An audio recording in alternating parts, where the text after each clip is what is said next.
All right, so I'm gonna just go live on a hot mic right now.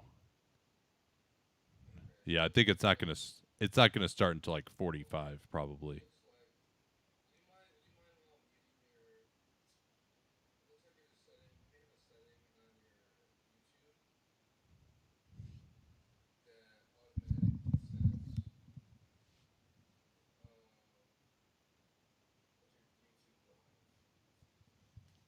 Okay, so you want me to do something on my YouTube now?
All right, I think we're ready to go here.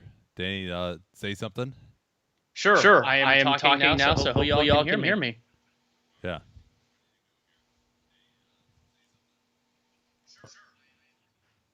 Okay, perfect. All right, welcome on everybody. Let's get to work here. This is going to be a lot of fun, and hopefully, if this is your first time checking this out, the new format will be for you. Let us know if there are any major issues that pop up for you. Oh, Nate, they're hearing an echo with me. I don't know if there's a way that we can fix that. Yes, the way that we can fix that is... Hold on a second, sorry.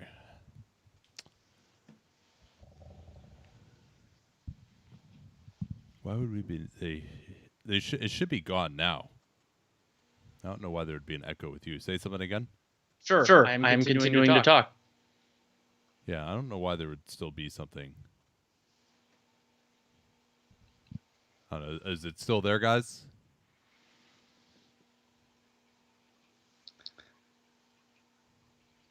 Pick with the echo. I think the Knicks are going to win game 2. And if you're looking for my bold prediction in Philly, Washington, I think that the 76ers are going to win. All right. Why would there be an echo? That's weird. Hold on a second.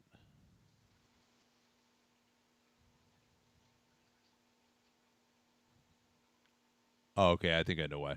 All right. That hopefully should get rid of it now.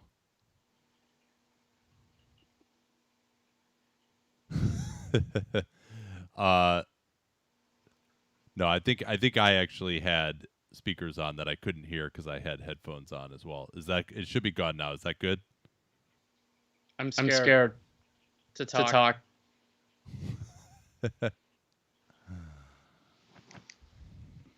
Host is not activated sync. Let's try that again too. It says that we are synced. Let me try this one more time. Still echo.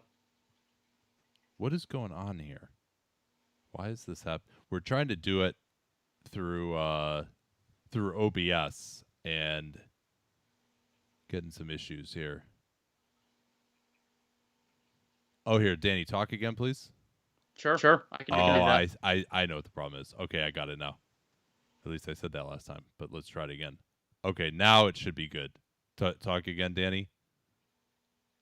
This is my voice on TV. Yeah, just talk very yeah, slowly. Sure.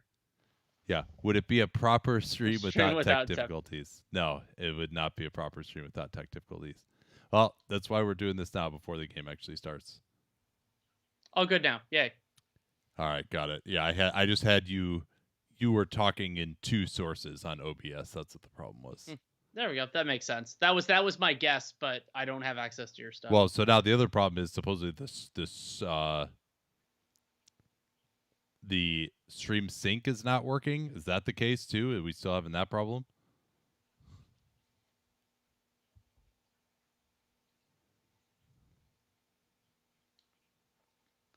That one I also can't help with. Yeah, no, I know. I'm asking people on the chat. All right, so let's see here. Okay, so Jeff said the sync is enabled. Oh, sync is back. Okay, good. Look at that. We might be 2 minutes early. What a thrilling development. This Hardee's chicken sandwich is just like such a BS chicken sandwich compared to like the good ones. I have never even tried it, and I can just tell you, just for like the way the Nate, breading looks. Do you want the venom in our comments again after the last time we discussed this on the live show? What, the chicken sandwich? Remember that guy got really mad at us? Why? Because I like Chick-fil-A? And so do I. Oh, like it's a really good chicken sandwich for political reasons, I guess, or just because he doesn't like Chick-fil-A, like the taste. Okay, and the chat says the hot mic person in the chat says they think it's working, so that's good. Okay. All right, that's all we need. Thanks, Jeff. Appreciate that. And yeah, so let's maybe we should talk about this basketball game. How about that instead of bullshit tech issues?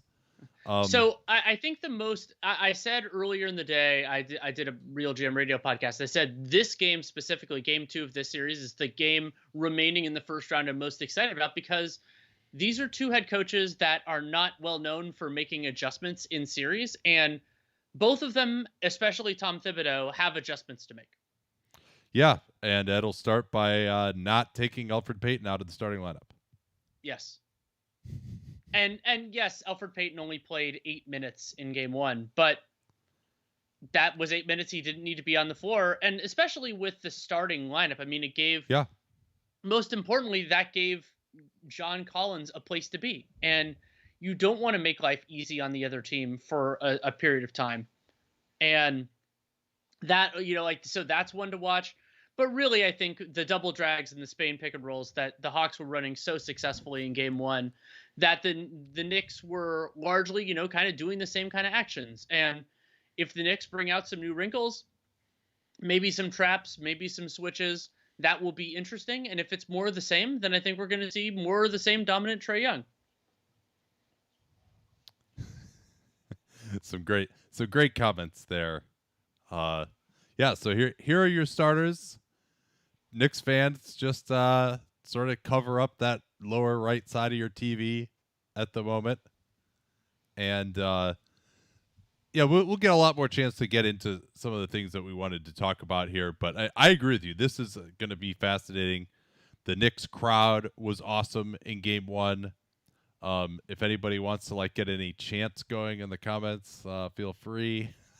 avoid certain things on comment chants, but other than that, yeah, definitely. So RJ Barrett, I think he could be a key figure in this game as well, particularly if they're going to try and stash Trae on him at the end of the game. They had that one attempt where they had him back down, and it worked really well. So here we go to start. Reggie Bullock also could shoot a lot better than in game 1 as Capella wins the tip, and we are underway. Nerlens Noel is playing after that sprained ankle, and it's Peyton trying to pressure up on Young early. DeAndre Hunter was quiet in the first game. They hand off to him, don't help. Then they help out the strong side corner, and they got a wide open 3 off of that. So not great communication on that play.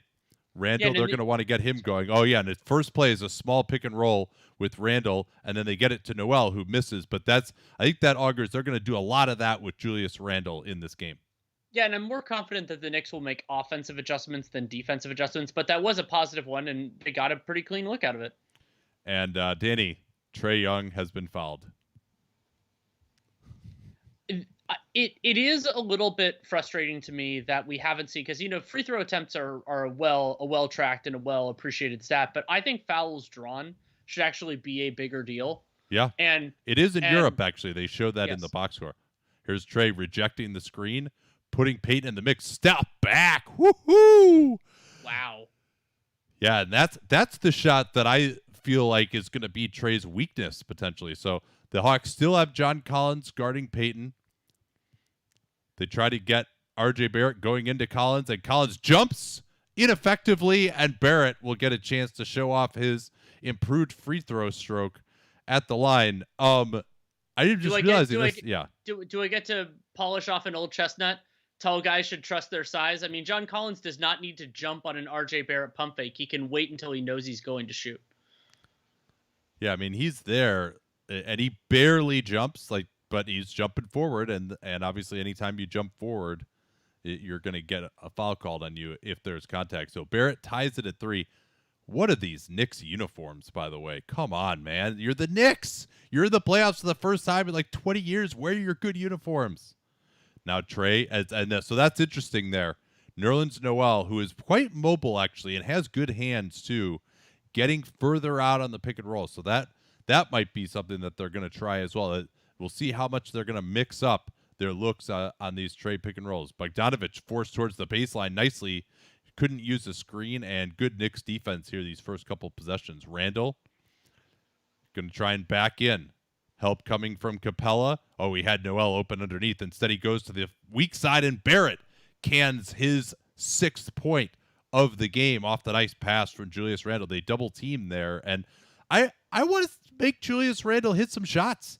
He was 5 out of 23 or 6 out of 23. Now Trae, too much pressure, gets intercepted, but Collins did well to get back. He was worried about the backcourt, though, and he threw it away. Peyton crossing over beautifully on Collins, and that's going to be 2 on John Collins, who bodies him from behind. And we've seen some nice adjustments from the Knicks. And remember, in the early going of a game, what you and I are both looking for is the quality of looks, not necessarily whether they go in or not. But the Hawks have not created those openings that they did as much in Game 1, and the Knicks have gotten more advantage situations than they did in Game 1. Yeah, Hawks starters did well early, and Peyton now. Does this mean that Peyton is going to play more because he scored one basket? We'll see. Missed that one Well, though. well, he's not going to play less, but he might play Well, the he could same. he could just not start the second half as Gallo is going to come in here immediately for Collins, who's on 2 fouls, and I guess they'll still going to have Gallo on Peyton. When they take Peyton out, then who Gallo guards will be interesting. I didn't care for that double team on Randall a couple of possessions ago because you've got Hunter who can press up on him pretty well. He's more mobile. Just put Capella into that strong side zone so he can't back down. You don't have to hard double team in that situation. Randall trying to draw the BS foul. Good denial out on the floor by Bullock. They are pressuring up like crazy. Hawks can't even get into their offense. This is incredible defense. And Gallo just has to jack it up for the travel. Atrocious offensive execution by the Hawks. Yeah, you can't just go get the ball in this game. You need to get a screen. You got to cut hard. And the Knicks really taking the Hawks out of it. I mean, the Hawks have gotten one semi-decent shot, and even that Trey shot was very difficult. And even one of the an additional consequence of John Collins' early foul trouble is that Danilo Gallinari is going to have to play more, and he was awful in Game 1. Peyton missing that shot. Nice save by Hunter, and Young going to try and get into transition here. Gets the screen from Capella. Trey setting up Hunter beautifully in the corner. Yes, sir. And that time, Trey, they tried to get Noel way out on the floor. That seems to be the pick and roll defense right now. And because he went around him so easily, it was a 5-on-3, and Hunter gets the easy 3. They're off of Peyton again. Now it's Gallo guarding Randall. Randall gets that left hand, pulls up, way off the heel of the rim. Randall a little bit less comfortable shooting that going left. Here comes the drag and transition again. Trey turns the corner, left hand, kicks around. Hunter is open again. Yes, sir, again. And all just like that, great start for the Knicks. 2 transition plays. The Knicks miss. They can't set up their defense as well. Trey gets into the lane and play makes. Yeah, and that's feedback loops. It's easier to score on offense if you get a defensive stop. This is interesting that they're now going with Gallo on Randall and Hunter guarding Barrett because Gallo is in the game. I guess they like Gallo better than John Collins on Randall. That's interesting to me. Now Peyton is stuck behind the backboard, and the Hawks get a nice defensive possession. Or maybe they like Gallo on Elfrid Payton and RJ Barrett less. That might be the motivation here. Yeah, maybe so. I McMillan. mean, maybe the idea is that Collins is just going to be more of a help defender. Yeah, that's a beautiful left-handed pass by Trey Young. This time Bogdanovic sets up another 3. Another one from Hunter. Can't get that one. A little bit better a closeout. But then they almost throw it away. Here's Barrett. He's got the nice matchup against Gallo. He'll just take the 3 over him. Transition 3, 0 pass possession, though. That's not a bad look. No, this is not a bad look either from Gallo in transition. And the Atlanta Hawks, man, have they taken the wind out of the sails of the Knicks? 4 3-pointers, basically all of them coming in transition except that first Trey 3. Well, and worth noting, the Knicks had 7 points on, let's say, their first 4 possessions and have not scored since then. Randall looking to involve Trey Young in pick and roll. No advantage gain. Tries Gallo. Goes right into Capella. Steps back. Not even close. Off the foot of Peyton. And again, that's more what I like to see there, where you've got Capella in the strong side zone. So you can't Randall can't drive. He's got to go to that step back. And this Hawks offense, I think, is too good for the Knicks to win this game on a bunch of Julius Randle step backs. There's that Spain pick and roll again. Wide open shot again, but short. But here's Bogdanovic right in the lane. It went in between 4 Knicks, none of whom reacted. Yeah, none of whom reacted to Bogdanovic, the man, or really to the ball bouncing off the rim. That's poor defensive rebounding by the Knickerbockers. Yeah, that was nice disguise of that Spain pick and roll, as well as Tom Thibodeau is going to get a timeout, and it started so promisingly for New York, but that is no longer the case. If you want to take some questions, I'll see if I can get this game's stats going here. Absolutely.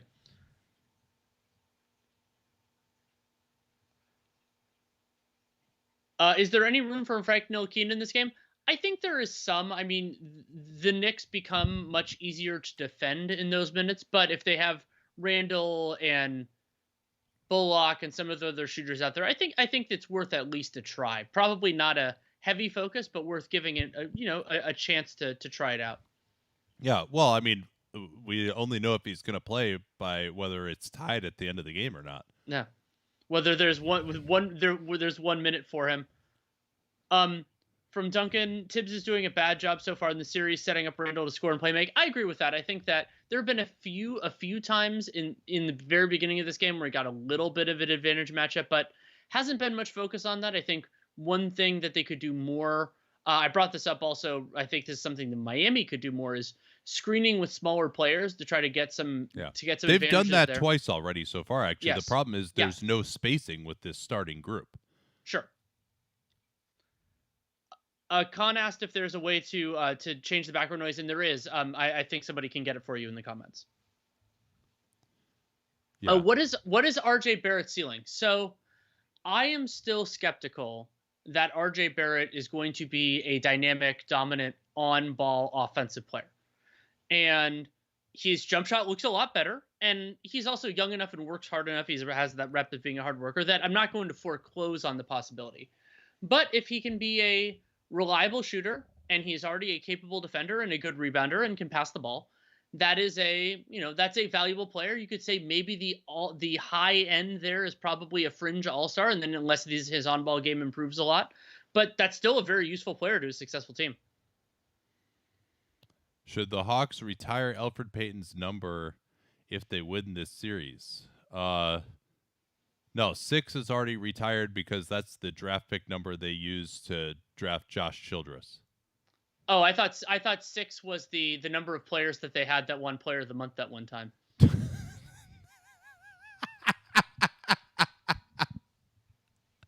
Oh, that was so ridiculous. The Player of the Month is just such a complete BS PR award. Player of the Month, Player of the Week is actually even worse.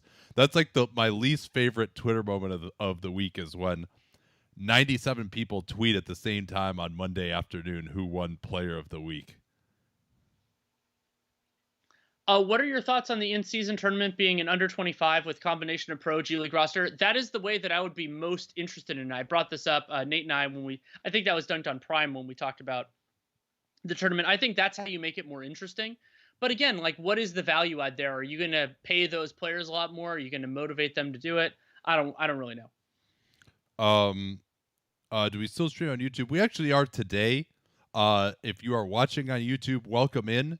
But we're actually on Hot Mic right now. We just wanted to let y'all know about this. We do have the camera on now, so you can sync up on Hot Mic. There is a replay also on Hot Mic if you want to. We had a question in the comment of whether someone wants to watch on DVR and sync up with us as well. All right, Rose is in, tries to turn the corner. The Knicks kind of run their own Spain pick and roll that time. Randall blowing into the lane. Barrett, nice closeout by Hunter. Now Randall, late clock, has to create space. Does not draw the foul. Air ball. Young looking ahead. They've been deadly in these semi-transition situations. Rose is on him. Young setting up Hunter. Straight line drive. Tried to dunk on Noel, and you're going to get a foul on Noel. Yeah, Noel caught him in the wrist. And he also turns his body sideways. Noel's saying, hey, his offhand hit me. Let's see if we can catch what happened here. Yeah, the offhand did kind of get him a little bit, but Noel is jumping into him, and he gets him on the arm. So I think that's a clear foul on Nerlens Noel. Yeah, I agree with you. And something to also keep in mind, the Knicks are 2 for 9 from the field and have no offensive rebounds, which has been a challenge. That's something to keep an eye on. Just an update on the other game that's going on. Philly is ahead by 5 of the Wizards. Is ahead now. It's going to be 7 on the Wizards with 4:30 to go in the second quarter. Yeah, and I did see a note that Tobias Harris limped off the floor. I didn't see what happened to him, but that could be a concern. Potentially, Noel is going to take a seat. They get Taj Gibson into the game as the Knicks really struggling to score here. And DeAndre Hunter getting off early, I think that's big for Atlanta because he really improves their defense, getting a second versatile defender on the floor along with Capella. Now it's Bogdanovich guarding Rose. They force him to his left. Rose into the lane. tough fader from floater range. That's another difficult shot, but Gallo just tips it out. Generally, that's a good idea against a good offensive rebounding team, is just tip the ball, but if But you you tip want it to out of tip it. bounds, less so. You want to tip it to somewhere where your teammates can control it. If he had just put a little less steam on that, it probably would have been fine. Zaza Pachulia was strangely good at that for a big guy. And now we're going to get a bad foul by Bogdanovic coming off of the inbounder to contest Bullock. That's something that a lot of teams will teach. If that guy comes off the screen free, they don't want to switch that. So if it's an emergency, the guy guarding the inbounder just takes him, because you're not going to throw it back to a small guard underneath the rim. But if you foul, it kind of obviates the strategy a little bit. Harris is back in. We see in the comments here in the other game. And these are the fourth and fifth free throw attempts of the game for the Knicks. The Hawks just have those 2 by Hunter that just happened. Yeah, they set up the double drag. So the scheme was to force Trey away from the double drag that time. Bogdanovic, oh, that is a spicy 3 in the corner. He misses. Little aggressive, I thought. Hunter forcing Barrett away from the screen. Barrett stopped nicely by Capella. Bullock fighting underneath nicely. Yeah, and Hunter had to fight a little bit more for that rebound and couldn't quite get it. Ooh, what a pass by Trey Young. Yeah, Bogdanovic had leaked out. Nobody got back for the Knicks. Hawks by 8. Bogdanovic goes for the steal. Rose off a couple of screens. They engaged Young. Oh, Capella erases him after Rose blew by Young. Young looking to attack in transition. Alley-oop, Capella. And he got kind of checked out of the way just enough, but no fouls called. Now Rose trying to attack. Rose going in, and he's fouled by Hunter. And I didn't see what Hunter did there. He had his arms backwards, and he's backing up. Probably too early for a challenge on this one, but this is not a foul to me. Yeah, and so you have Julius Randle kind of deftly using his butt to move Capella out of the way and force a missed tip in, and then that leads to an easy, or until it leads to 2 free throws the other way. Yeah, Derrick Rose. Really, you got to credit Tom Thibodeau in some ways for the resurgence of his career. He was waived by the Utah Jazz after that trade in 2018. Thibodeau signed Rose. Didn't really seem like there was a place for him, honestly, in Minnesota. And I don't know that there was that first year. He ended up playing in the playoffs as they lost in 5 pretty easily to Houston. But then Rose really resurrected his career the next year, becoming a 6-man candidate in Minnesota. Here's Young blowing by Rose. Floater is good. And very good to see Trey Young. I thought he struggled to do this in the regular season, to create separation. They're trying to go at Young again. They don't get anything in the pick and pop. Now it's Randle against Bogdanovic. Capella coming over again to help out. No real advantage gained there. Good defense, but that leaves Bullock open finally, and I think he step in the corner? I think he stepped out of bounds, and Randle stepped out on the baseline. And Gallinari, I don't know exactly what his role was on that play. He just left Bullock open for that shot, but maybe he heard a whistle or something.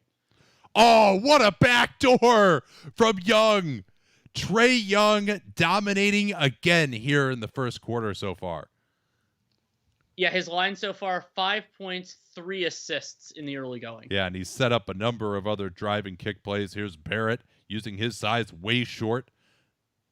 Capella running the floor. Young was looking to take that. Instead, Hunter. And they'll kick it back out to reset.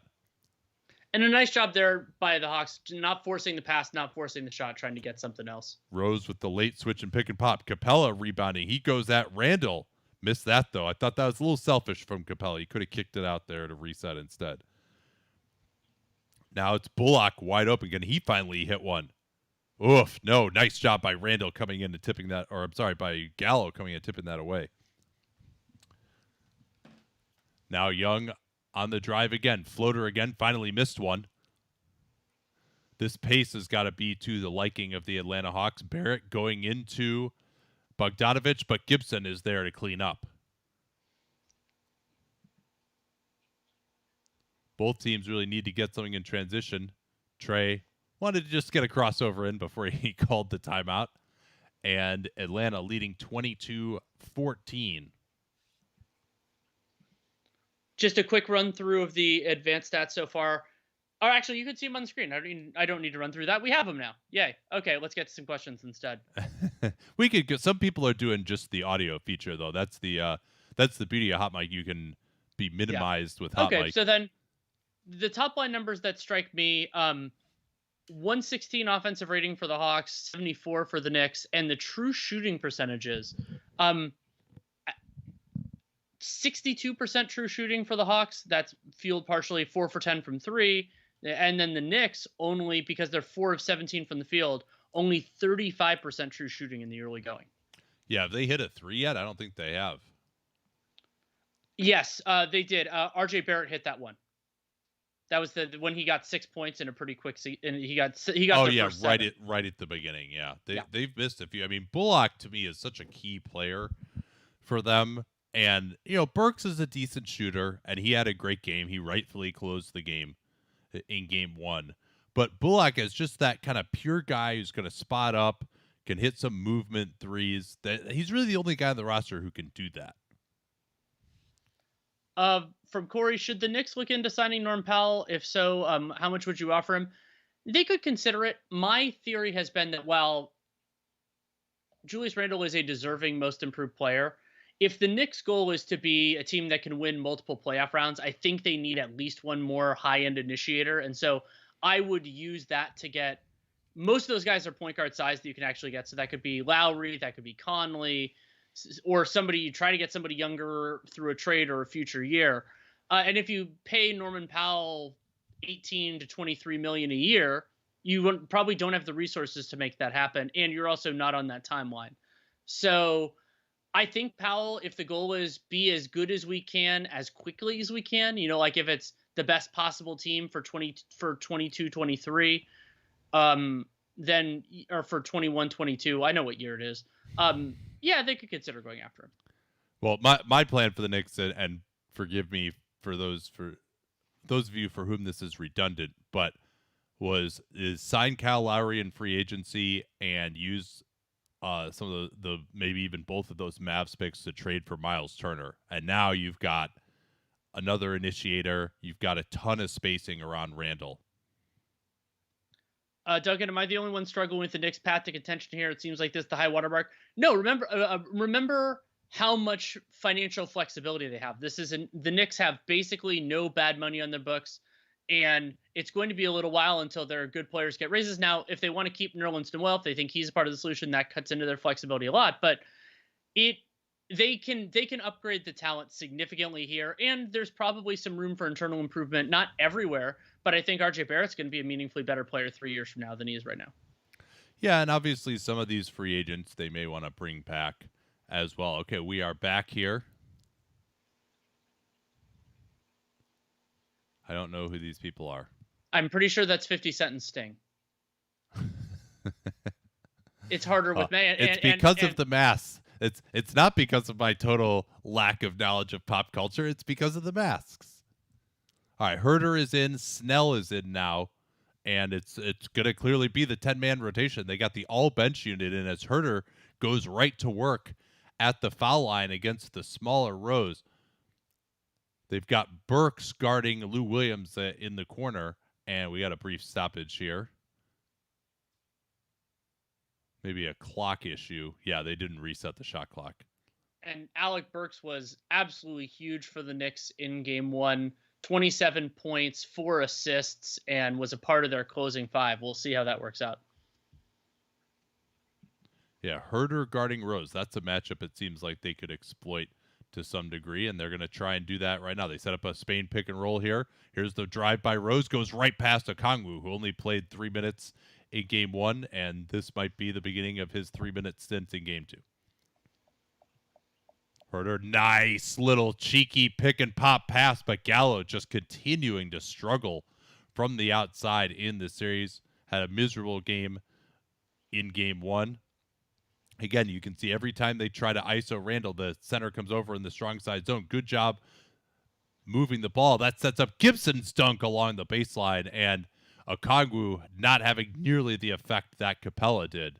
And Okongwu didn't react quickly enough there. The pass was coming, and he wasn't able to get back to his man in time. Lou stepping to his right. Jumper curls out. I don't think that's a huge advantage matchup against Randall, who's a pretty good switch defender. Okongwu coming over to help again on the Randall drive. Now that sets up the three from the corner, but that misses. Actually, more But of a the wing the three. Knicks are generating much better looks in these more second unity lineups. Absolutely, yeah. This all bench unit is going to have to go at some point for McMillan. And Gallo picks up the blocking foul. I don't know if I agree with that call. Gallo, yeah, Gibson gets the arm out forward. That's where that call comes in. He gets his arm on him. Quickly comes in another Knick bench guard who played well in game one. Yeah, there were 3 of them. Okongwu up top. They try to run the back screen to Gallo, take that away. Good pressure, hand off to Lou. He turns the corner. Herter attacking quickly, but he walked. Yeah, he kind of did a feint as he was going into his dribble move, and that led to Herter pulling his foot. That's a travel. Good call. Yeah, not very good spacing for the Hawks there on the weak side. The Knicks had multiple defenders over there. Yeah, the minutes for Derrick Rose will be interesting here. Rose, nice weak side pass quickly on the drive. That's another nice pass. Burks for 3. Man, Knicks can't buy one from out there. But getting the weak side corner guy to react to the drive is going to create clean licks for the Knicks. Yeah, that was a nice pass by Rose to start the blender. Here's Lou Williams. He misses that one. Randall in transition, finding Rose. Rose almost traveled, kicks it out quickly. He'll drive in, try the floater over Snell, who rotated well.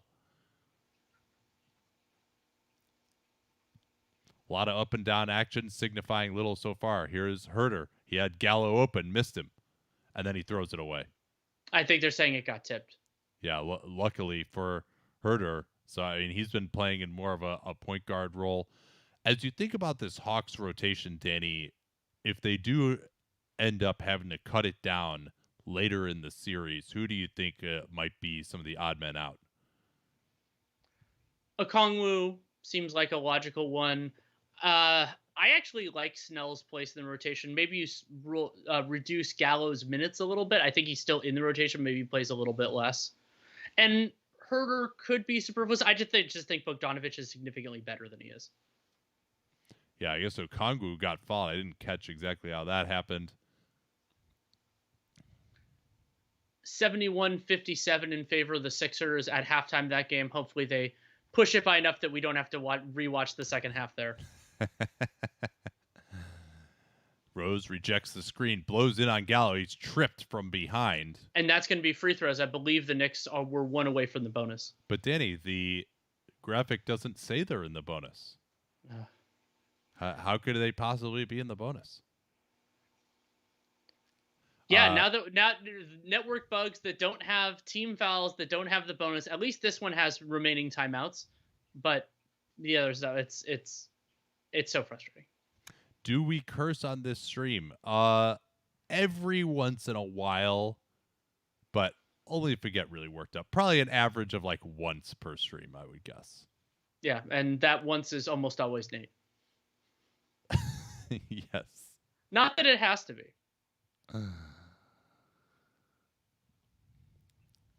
And Derrick Rose is going to... I'm really interested to see what his free agency looks like, because the Knicks could go in so many different directions. I'm presuming they'll want him back, but what is the price and what other offers are on the table? Yeah, 5-point Hawks lead. Lou for 1. Had a big Lou for 1 at the end of the third in game 1. He waves away Okongwu, and Lou wants to just go. Instead, they want to attack Rose in pick and roll. Nice bounce pass, swinging around. Herter is open. They got the 2 for 1, but they didn't get the bucket. Randall has Lou Williams. They're going to have to help here. Almost got it to Gibson. Here's quickly off the screen into the lane. Attacks Herter. Good defense by Kevin Herter, almost playing like a big man in pick and roll. Here's Herter coming right down for the big jam. And we'll see if that's where you're definitely willing to not take the last shot of the quarter. Yeah, because you get an open dunk. That's so it's the expected value of your defense is really what you're getting at there. Yeah, Randall trying to create space, kicks it out quickly. He hit a deep one in game 1, but the block by Tony Snell. So Snell and Herter making plays. You see quickly got a little lower release. I don't know if he blocked it or just got distracted. But great start here for the Hawks, taking the steam out of this Garden crowd for a moment. And the leading scorer is DeAndre Hunter. He's made 2 of his 4 threes and 2 free throws for 8 points. Trae Young, 5 points, 3 assists in 9 minutes. Julius Randle, no points, 0 for 3 from the field, but he did have 6 defensive rebounds. Yeah, Randle, at some point, he's going to have to play better, or, they're pretty much drawing dead in this series. Who would you favor in a Hawks-Mavs series? Mavs, by a lot. I think they're materially better than the Hawks are. Yeah. Well, if only Cam Reddish were available, then he and Trae Young would add up to Luka. Please, that's a good one. You can do this briefly. From MH Witty. Please explain a Spain pick and roll.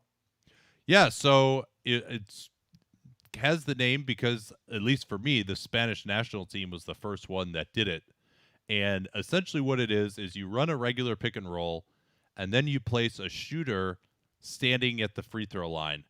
And as soon as you run the pick and roll, then that shooter screens the big man who is guarding the guy who just set the screen. So imagine that, right? The big man gets screened on defense, and now the guy who just set the screen on offense, he can just go right to the front of the rim and not get guarded, right? So now the only way to deal with that is that you have the guy's man or who's just setting the screen, he's got to help out on that big man rolling to the rim. And then your best shooter who just set that screen can pop out to the top and be wide open because his guy had to help on that back screen. So it's a very difficult situation to deal with. The way to do it is you see it coming, and the 2 perimeter guys basically have to switch assignments. And so now we're seeing a lot of teams disguise that play so that the defense can't communicate ahead of time that play is coming. I mean, it's probably the most popular play. We saw the Suns run it probably 20 or 25 times last night. The Hawks ran it a ton. Even the Knicks are running it a fair amount as well. So we got a question from AJ asking why coaches hold their challenges to the fourth. Isn't it about maximizing the points saved? And conceptually, yes. But what I would say is that your threshold for using it earlier in the game should be higher, but that things can meet that threshold. So you think about what the potential triggers are. So saving a lot of points where maybe it's a 3-shot foul that you don't think is a foul, or was called on an important player in your team, or it will be an offensive foul on an important player on their team. Those sorts of circumstances and likelihood of success. Now, if something checks a lot of those boxes, absolutely you should go for it in the early going. It's just that you want that standard high because it's more valuable to have it later. You can get all of that in. But if something moves the needle, if it's, like a 3-point swing and it's on an important player, absolutely coaches should, there could be a potential use of it in the first minute of a game if it was the right circumstance. Yeah, I think either saving your best player from foul trouble or changing a 3-shot foul into an offensive foul. That's really the best that you can hope for. And the 3-shot fouls, obviously, and those are just so crazy valuable. But getting a foul overturned can be difficult.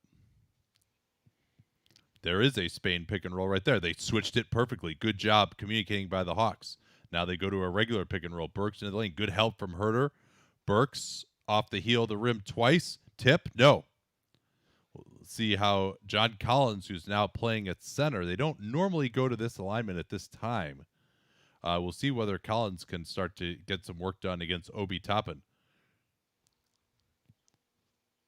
Collins up top, looking to hand off to Lou. Lou engages the defense. They switch out on him. Toppin trying to post up now Collins, but it's super late clock, and they're going to get a shot clock violation here. Yeah, Not good enough that time. Lou Williams, I don't think he recognized the situation well enough. He had 3 seconds on there and wasn't really pushing it with any gusto to John Collins. He didn't have enough time to get the shot off. Yeah, Toppin did well to switch out late in the clock, knowing there wasn't really time for Lou to blow by. Rose forced towards the baseline. Nice pass underneath. Oh, and Collins. Yeah, that's got to be a foul on Collins. He jumps right into the back of Taj Gibson. Third. And that's like John Collins, who only played 2 minutes in the first quarter because he got foul trouble, one of which was jumping on a pump fake, is now has 3 fouls. Yeah, so that will do it for him. Let's see who's going to replace Collins here. They go back to Capella, or will they try I'm guessing it'll be a Kongwu. No, it is the going back to Capella. And there's honestly, like, what is the point of playing a Kongwu 3 minutes? Rose missing that 3. Herder, again, with pretty good defense. He's been solid defensively so far in this game. Lou off the screen. Snell into the teeth of the defense. He had the easy pass to Lou Williams, didn't take it, and instead turns it over quickly. And he scores nicely over Herder in transition. And I believe those will be the Knicks' first credited fast break points of the game. They've only scored, I think it's 5 points off of Hawks turnovers so far. They screen away for Kevin Herder here. Now pick and roll with Capella. Looping pass. Gallo passes it up. Lou on the drive. Oh, and he's fouled by Toppin. That's the Lou Williams we know and love. Yeah, Toppin just got that left arm on him slightly.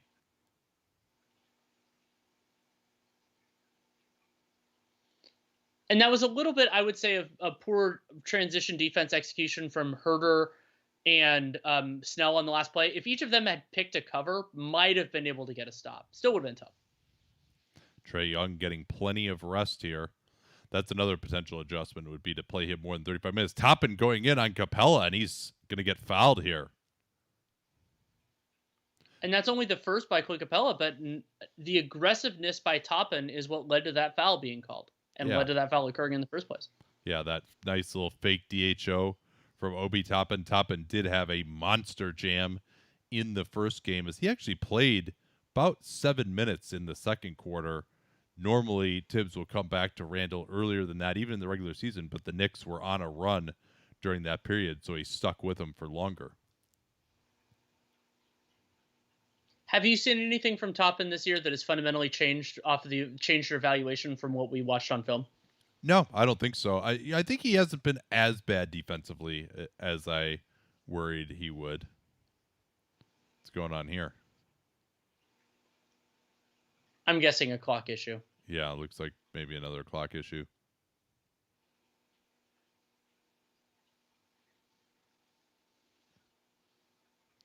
Yeah, Rose's minutes will also be fascinating to watch. See whether he plays 19 straight minutes again in the first half. Good denial by Toppin on Gallo to force him way out on the floor. Let's see if he can avoid fouling here, though.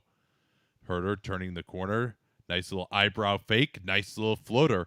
That time, that was a beautiful play by Herder. He faked out the nailed defender, Burks, and was able to get by him with a little eyebrow fake pass to the wing. Here's a drive from Rose into the lane, and he'll shoot free throws again. Let's see who got him. I think Herder reached in.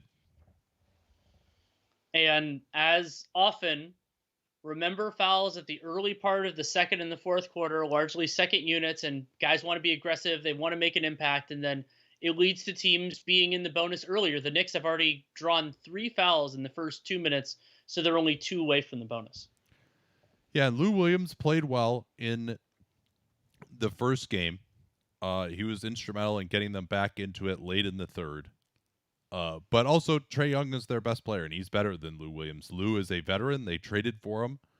And remember, Lou even was thinking about retiring. But I think the biggest reason that Trae Young only played 35 minutes in game 1 was that Nate McMillan just feels like he has to play Lou Williams a certain amount. And Lou Williams and Trae together is not going to work defensively. But that may end up costing them at some point in this series. There's a quick setup for Snell in the corner. Tony Snell has missed 2 3-pointers in a row in this series. Burks getting into the mid-range. That misses. He hasn't been as on fire, but we're going to stay right here as Taj Gibson continues to work on the offensive glass. Yeah, and the Knicks, after that beginning part, was they were 2 of 9 and had no offensive rebounds. That's been ticking up a little bit. That one credited as a team offensive rebound. Hunter is back in now. Rose in the pick and roll. Tries it against Capella. Herder gets there. Rose guns it. Nice interception by Lou Williams. Lou attacking Rose. Tried to get the tripping foul. Couldn't. Now Rose has a chance in transition. He's got quickly going in. Stopped by Herder beautifully. Rebounded And Burks puts it in along the baseline.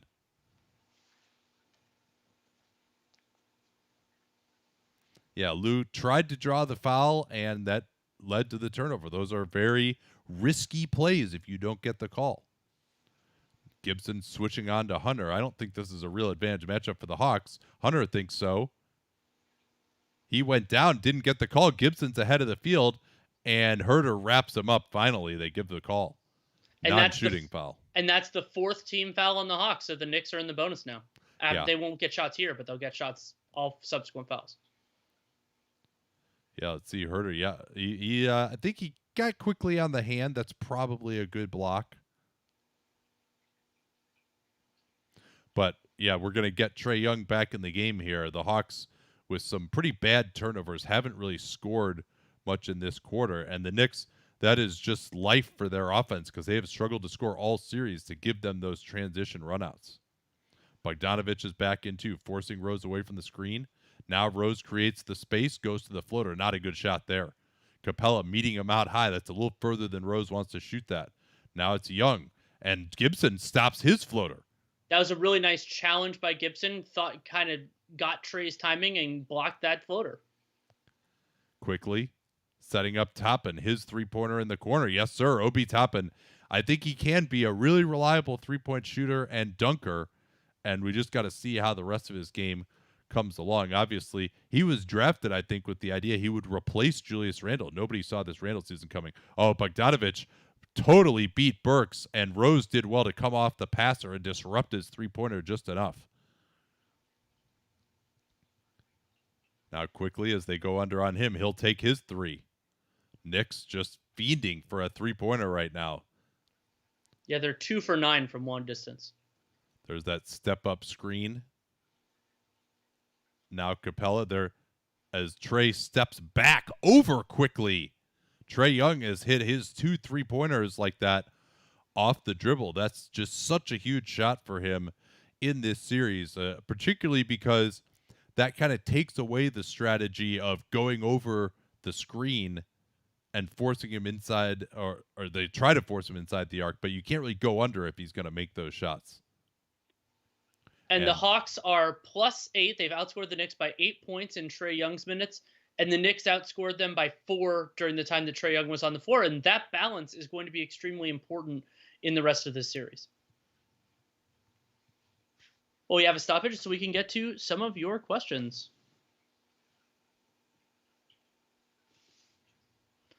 Has anything you've seen from Trae changed how worried you guys are about his games translating to the playoffs? Not particularly. I think that the Knicks are an absolutely favorable matchup, basically as favorable as you can get. They've done more wrinkles so far in this one, but he's been good. I mean, I'm not going to say that Trae Young has been bad, but I haven't seen much that has gone that against different schemes, against more diverse opposition. He's definitely going to torch that. I haven't seen anything yet. Well, I hope to, but we haven't yet. Yeah, I think he's shown a little bit more shake off the dribble than he showed at times in this regular season. So, but at some point he's going to need to be able to beat switches to really be that next echelon type of player in the playoffs offensively. Question: am I crazy to think that Obi Toppin and Randle should play together at some floor spacing? The problem is defense. I mean, yeah, offensively, that fit makes complete sense. You have Randle who can shoot the step backs, who can do everything else. But neither of those guys can protect the rim particularly well. Toppin doesn't move his feet well, so having him in a switching system would be a big problem. So if for whatever reason you're not worried about defense, you think that it's a limited lineup, sure, you can do it. But in terms of a viable one on both ends of the floor, probably not. So, yeah, note, we are simulcasting on YouTube the next couple of times just really to build awareness of being on Hot Mic. We're taking comments exclusively from Hot Mic, and with the sync up feature, that's the way that we're going forward here. It's just so much easier for people to sync up and join us. What else we got here for comments and questions? We got one, or just a second, I'm scrolling up to it because it got moved. Ranking, since it's a historical element, Ranking the NBA's historical Derricks: Derek Fisher, Derrick Rose, Derek Favors, Derek Coleman. Oh, obviously Derrick Rose has got to be number one. Yeah, I mean, regular season MVP. Probably. I mean, in terms of just who is the better player throughout their career, you'd probably say Derek Favors be number two. Derek Fisher had more moments, but God, was he terrible in the regular season for a lot of years. I mean, Whereas, wasn't he? He was kind of the proto Rondo in terms of his bad times at less competitive organizations, and then ending up in a more competitive one and doing well. yeah, but he wasn't even good in the playoffs in a lot of those later years, and just happened to hit some big shots at the end of games sometimes. Oh, where would you put Derek Harper and Derek Coleman in that? Derek Harper would be number two in that for me, and Coleman, I don't know. He's probably got to be behind Derek Fisher. Am I crazy that DeAndre Hunter will be better than Trey? It seems unlikely. I mean, Trae Young is already kind of passing the him alone test, like the way that he can propel an offense, and Hunter has a nice complementary skill set, but I don't think he's going to be the best guy on either end of the floor on a good team. Capella steps out on Rose. No advantage gained on that pick and roll. They'll just switch this with Hunter and Rose. Rose into the lane. Bogdanovich gets a tap on it. Now they're late clock. Toppin has to create. Almost lost it. Stopped by Bogdanovich. Good job by Toppin sprinting back, though. Bogdan gets Gibson in the air. Swinging around. Oh, nice play by Quickly in the passing lanes. That's the perfect time for one of your pass fakes, Danny. Yes. Yeah, when they're recovering and already kind of making the move to the next guy. Yeah, it does seem a little weird that Trae Young, they're ruling that he just threw this out of bounds without any kind of a tip, huh? Rose, he broke the ankles of Capella. What a move! And we're down to a 2-point margin, 35-33. Yeah, Knicks, despite ice cold outside shooting, Gibson trying to make Capella's catch tough out top. Now Rose forcing Bogdanovich to his left. Snakes it. Behind the back to Trey. What a weird pass that was, but it worked.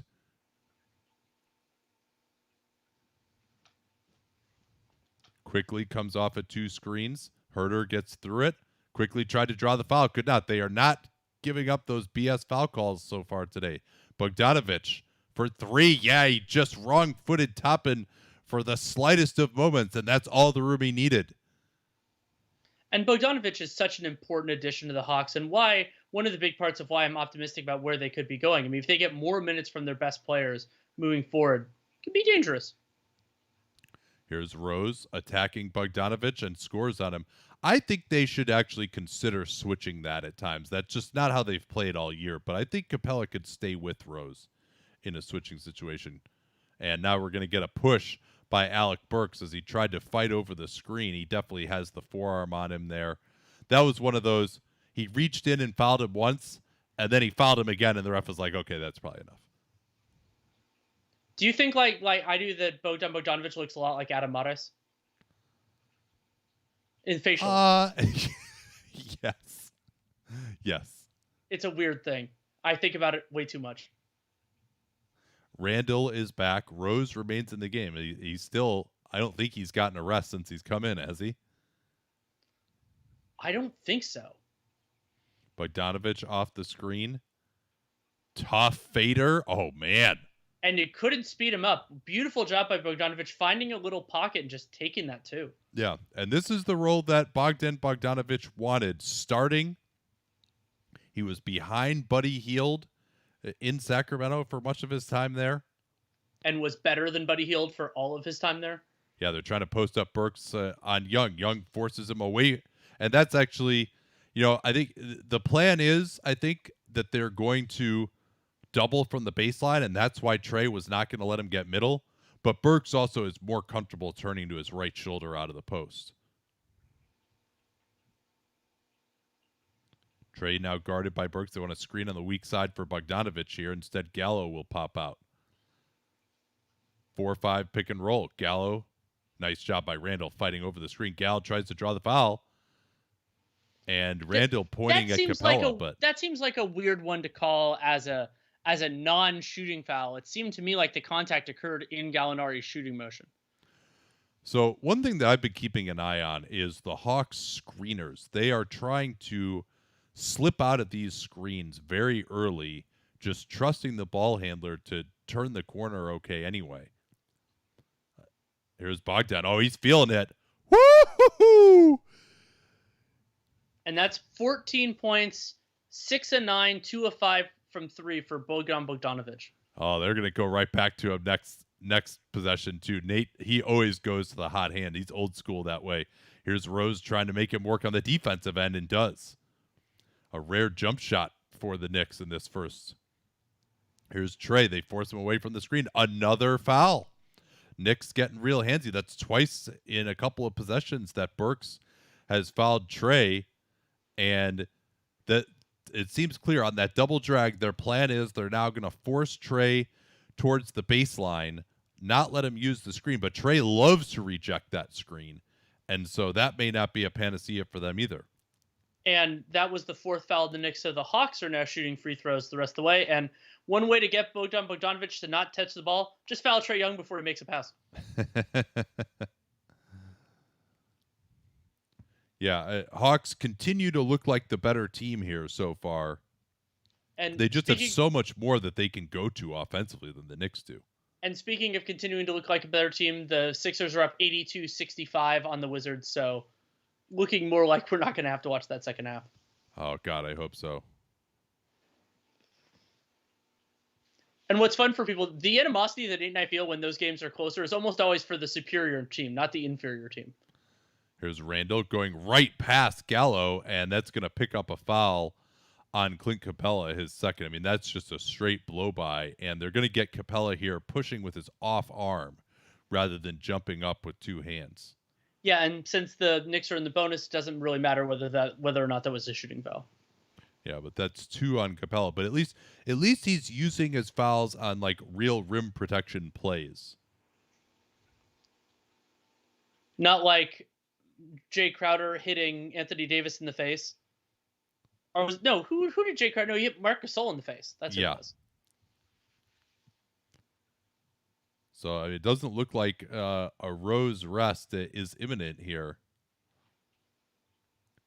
It's just totally insane to me that Tom Thibodeau would use his players like this. Like, how does he not?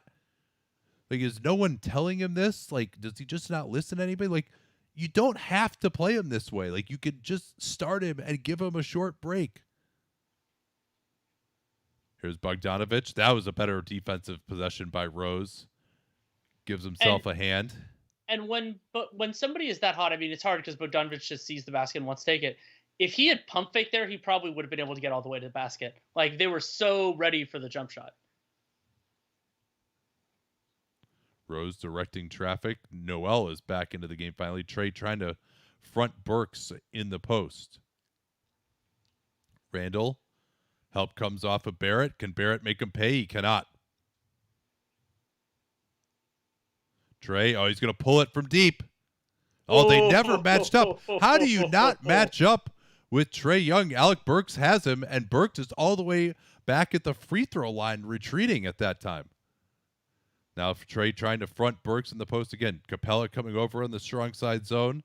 Burks into traffic. Nowhere to go with it. Terrible spacing by the Knicks. Now Randall is stuck in that same spot that Burks was. He steps back on Gallo. That misses. Nice box out by Bogdanovic. Trey has it in transition. Floats it out to Hunter. Hunter reached in on and fouled by R.J. Barrett. And Barrett's complaining, but his hand got caught in the cookie jar. That is a correct call. Easily.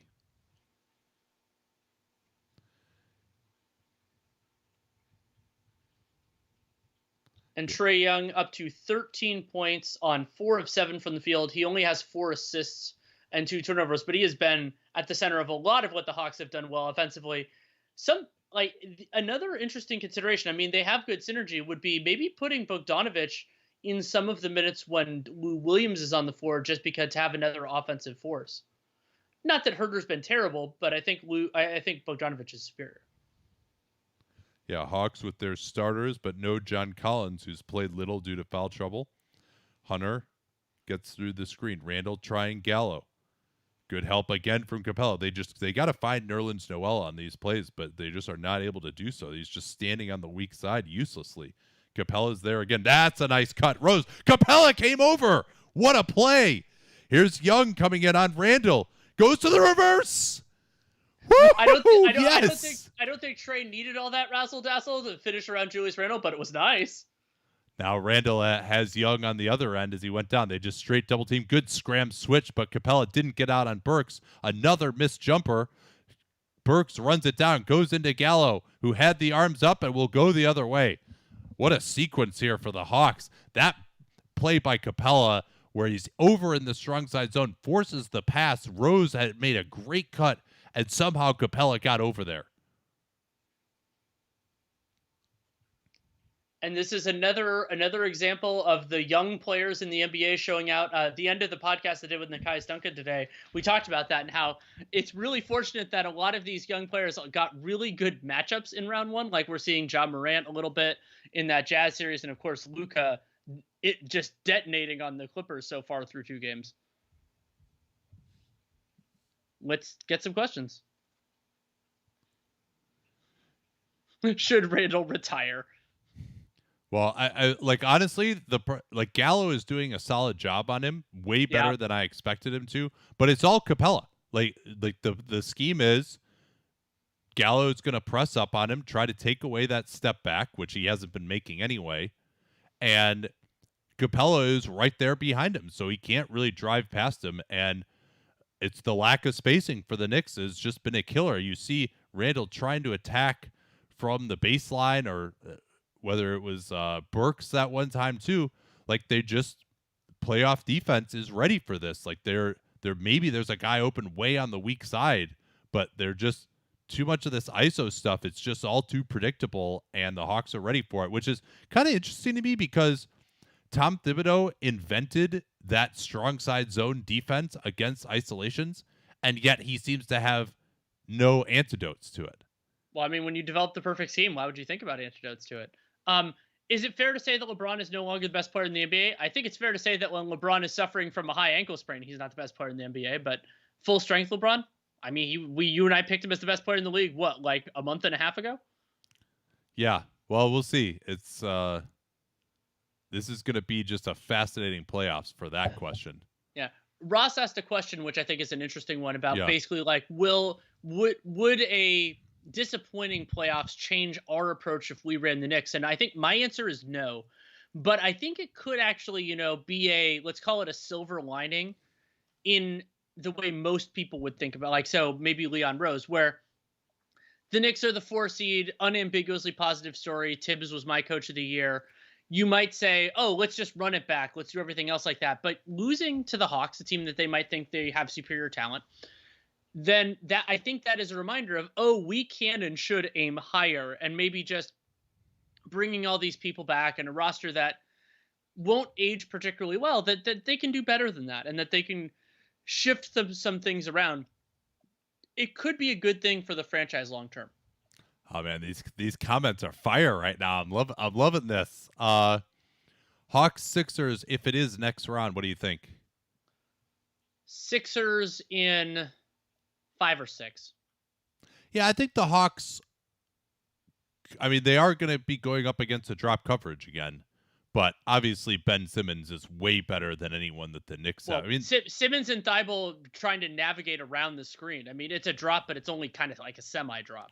Well, and this series to me already is showing how remarkable it was that the Knicks defense was as good as it was this year, because like they don't have anyone who's like a good stopper on the perimeter to guard Trae Young right now. They haven't made him uncomfortable for 1 second in this series, who is actually going to play. And, Bogdanovich has been getting off as well. Here's Young again, rejecting the screen, going into Noel. He gets the switch. Let's see how he does here. Later in the clock, Young steps back. Good separation. Oh, yes. Ooh. Trae Young just having his way and enjoying every second of it in Madison Square Garden so far. 13-point lead. Noel off his leg, I thought. I think they're saying Gallo touched it last. It looked to me like it was off Noel. So they're actually going with Gallo at center right now, which is what made things more difficult for the Knicks. That's why they had to switch that in theory with the Gallo pick and pop. I guess they want to protect the fouls from Capella. Randall, That another was miss. a very nice box out by this small ball Hawks team. You have to team rebound in these circumstances. Young sets up Gallo, his 3-pointer on the pick and pop. Gallo just hasn't had the touch so far. Barrett should be able to work to get to the rim in this circumstance. That's what he's trying to do now. Tries to go into Herter. Does not get the call. Good no call there. Herter has been good defensively. And I like the thing that the refs did there. It's very possible that ball bounced off Gallinari, but RJ Barrett went over the back. So just call it Hawks ball. You don't need to give the defense. You don't need to give the foul there. It wasn't really that egregious. Yeah, that would have been free throws. Yeah, Yeah. that's an old referee's trick.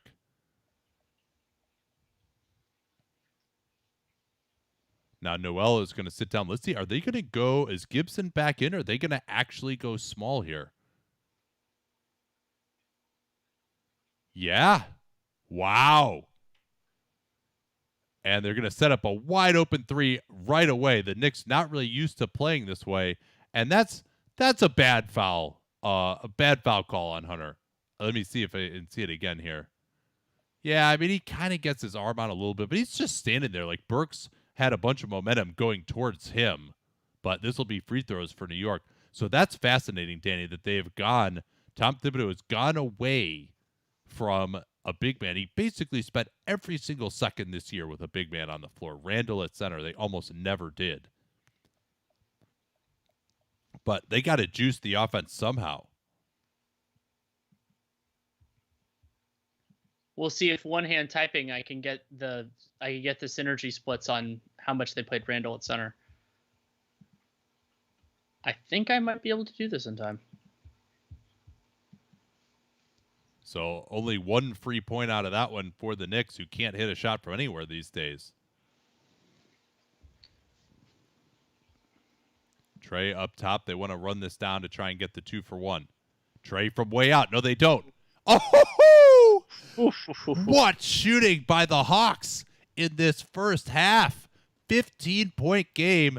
Trey Young is absolutely dominating. Now Randall tries to get in on Gallo. Another miss. They tried to draw the foul. Young is running the floor. He'll come in. Tried the quick pass to Herter. Got deflected.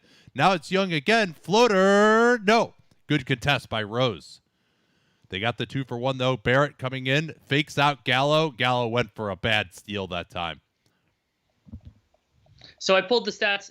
Knicks with Randall at center, 238 possessions, plus 17.8 net rating. Last possession of the quarter here coming with about a 2-second differential. Gallo comes up to set the screen. How do they play it?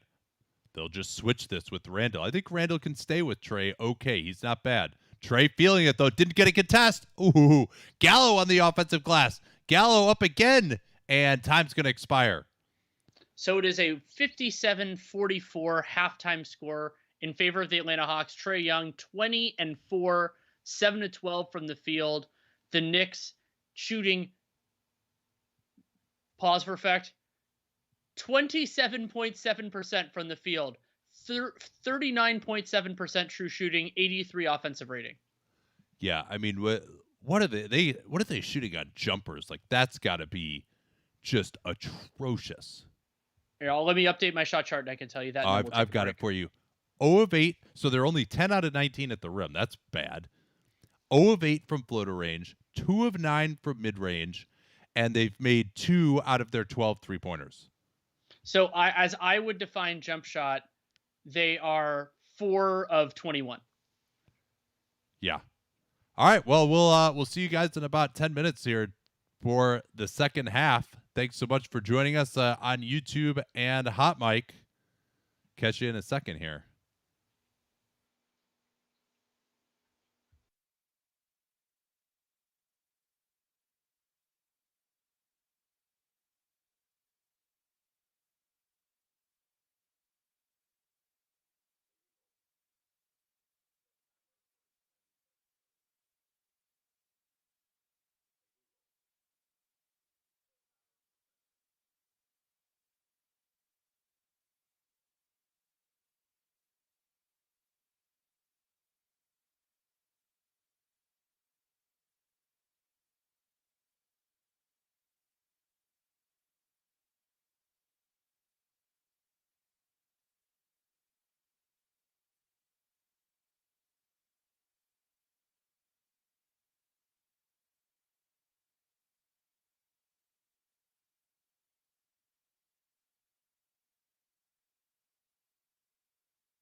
All right, I think we are back here now. Take off the break slate. And we could talk about what the hell went on in this first half.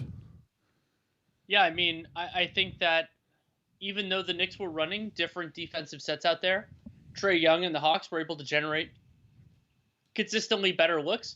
But almost as importantly as the Hawks being able to generate them, they were actually able to hit shots. And the Knicks talked about it a little bit at the end of it. The Knicks were 4 of 21, I think, on jump shots in that first half. That is a huge problem. Julius Randle just has not gotten going in this series. 2 total points, 0 for 6 from the field so far. Yeah, that's incredible that he does not have a field goal yet. And meanwhile, Trae Young, 20 points, 7 of 12, 4 of 6 from 3, all of them extremely difficult shots, either from way out or off of one-on-one moves, and not even doing it at the free throw line. He has 4 assists, but it really ran things early in the first quarter, getting penetration and setting up Hawks three-pointers. And the big number here, Hawks only 9 out of 25. Like, it seems like they've hit a ton of threes, but some of their support guys haven't really hit many.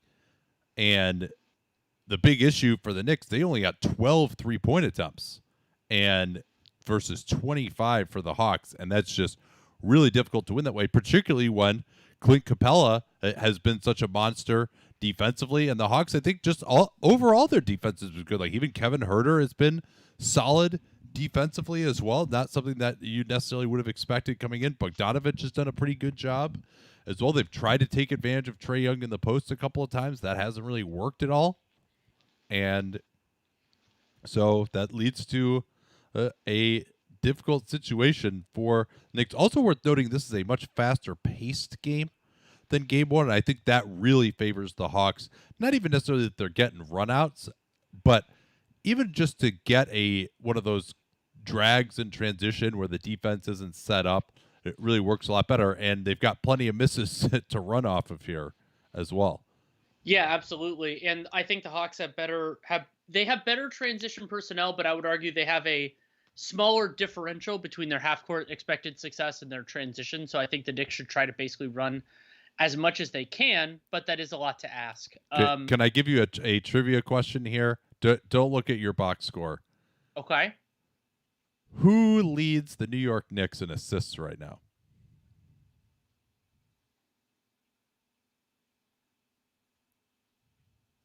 So that makes me think, the way you're asking it, that it's not Derrick Rose. Oh, God. I'm still going to say Derrick Rose. Well, that is correct. Derrick Rose does lead the New York Knicks in assists, but so does Alec Burks, Emmanuel Quickley, R.J. Barrett, Reggie Bullock, and Julius Randle. Each of those gentlemen has 1 assist. Wow. A total of 6 for the New York Knicks. And the Hawks have 11.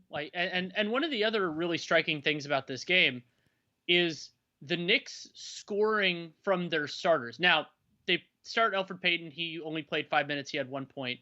But the Hawks, not the Hawks starting 5. The Knicks starting 5 has combined for 14 points in the entire game. 14 of their 44. As many as Bogdan Bogdanovich, who is the second leading scorer of the Hawks and their Hawks starting 5. Yeah, and Rose, he played those 19 straight minutes again. Had 14 points. I mean, he was really the only Knick who had it going to any degree at all. 6 of 6 at the foul line. The foul line kept the Knicks in it to the extent that you could say that they are. Let's take a few comments and questions here. Well, Nate, before we do that, Davis Bertans fouled out with 0 points scored. That's bad. That's real bad. We could do this one that was asked during halftime from DT. Based on the flaws the Knicks have shown so far in the playoffs, what style of guard do you think they should target in free agency? I mean, a Duncan Robinson type would be great for them. Like, they have all these guys other than Bullock. We talked about this at the start, actually, as we're starting the third quarter. I still want somebody who can run a high pick and roll too. Like, I as much as the Randall stuff works, if their goal is to be better than where they are to win a playoff series, I think they need somebody else. That's true. I mean, Derrick Rose as your best pick and roll ball handler at this point in his career, he's a nice bench piece, but Derrick Rose, it'd be great if you had a player who's a top 50 player in the league who's an offensive initiator. But as far as who might realistically be obtainable, I was thinking more the kind of the shooter type as well. So, and the shooter type would make a huge difference, to be abundantly clear. yeah, I mean, this is a motley crew of a team, and they've done very well now. And who knows, they could still come back and win this game. I'm not ruling that out. Julius Randle might need to score though. Let's see what they do to try and get him going. They get him with a back screen and then pick and roll, pick and pop, close out, 3-pointer. There it is. Nice little play there by the Knicks to get Randle just an open spot up look of the type that he has not had, and they're back within 10. Knicks trying to bring the defensive intensity. Trey off the back screen, now gets the screen from Capella, kicks out, Collins, rip through, leaves it for Capella, who had started to attack the offensive glass. I thought Collins should have just gone up to try to score that time. Now Randle trips just over his own man, I think, and loses it. Young has it ahead to Hunter. Hunter trying Rose, who is starting the half, and they're going to get a charge here. I don't think I agree with this call. I don't think he's in the path of DeAndre Hunter. And Hunter had a dump off there to John Collins, who was running the floor ahead of him and didn't make the pass. That was really good transition defense by the Knicks, though, to have that turnover and get 4 guys back in the lane. Rose limping a little bit after taking that charge. So what do you think, Danny? Is Rose going to just play the whole second half or what? No, I think he'll get a rest. You think so? Really? Sure? No, I'm not sure. I'm really not sure. No, me neither. Same play they just ran to start the half again. This time they switch it. Rose into the lane, goes to that nice floater. That's his patented move from back in his days with the Bulls, and the Knicks have the first 5 points of the quarter. Trey snaking the pick and roll, has the easy mid-range. I mean, that's just so easy, Danny. Yeah, and Trae Young now 8 of 13 from the field in this game and only 2 turnovers. He has not been challenged too much by this Knicks defense. Yeah, and that was a nice play. They got Bullock onto him. I think they liked that matchup better. Then they run the pick and roll, and he gets the easy look. Same play again for the Knicks. Bogdan trying to pressure up. They don't switch it. They go under. Rose going to try and shoot it over Bogdanovich. Way short that time. And John Collins has almost doubled his minutes so far in this game because he only played 3 in the first half. Trey stops, pops into the lane again. And you could see it just how effective it is, right? He does that little stick out his butt thing. Barrett is so worried about committing the foul, he has to take a big path around him, and then Trey goes right in for the floater. Side pick and roll again. Barrett comes off. He's going to try John Collins here. Collins trying to take away his left hand. Capella steps out in the 3, and Barrett hits it off the dribble. Yeah, and that's R.J. Barrett's second made 3, 2 of 5 from long distance, 4 of 11 overall. Yeah, Knicks actually hitting some threes. Amazing how much that helps their offense. They try to topside Bogdan. Now he comes off the screen. Fake DHO to Young. Now back to him. Good defense there by the Knicks to take that away. Young. Good job by Rose getting through. Hunter rips through. Tries to shoot it over Barrett. Difficult shot. Good defense by the Knicks. And for a Hunter optimist, I think you want to see him be able to attack that a lot better than he did there. Yeah, Barrett did a nice job cutting off. Randle feeling it. Missed that one, though. Rushed it. Trey ahead of the field now. Collins, that was a bad pass by Trey. Collins had more room behind him. Rose now going to try and attack Trey, and a good job switching out of that with Bogdan. Instead, Rose pulls up for 3, and the Knicks all of a sudden within 6. Yeah, and it is an 11-4 run by the Knicks to start the third quarter. Exactly what they needed to get back into touch. 3 3-pointers already. That's more than they had in the whole first half. Here's Bogdan going for the fader. Man, that's good.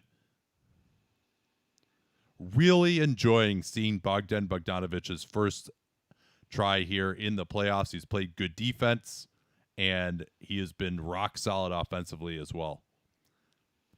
Now they switch this. Randle trying to create some space. They're late in the clock. You see Capella come over in the strong side zone. Randle, nice pass underneath. Gibson stopped, but he goes back up again. I think they're going to call a jump ball here, though. And Trae Young getting his soccer practice in. And a really nice job by Derrick Rose. Not something he does all the time, but the defender is anticipating him using the screen. That's what Derrick Rose does most often. Just pull it in his face. This will make you happy, Danny. 6 is laying on the Mason Plumlee warm-up pants right now.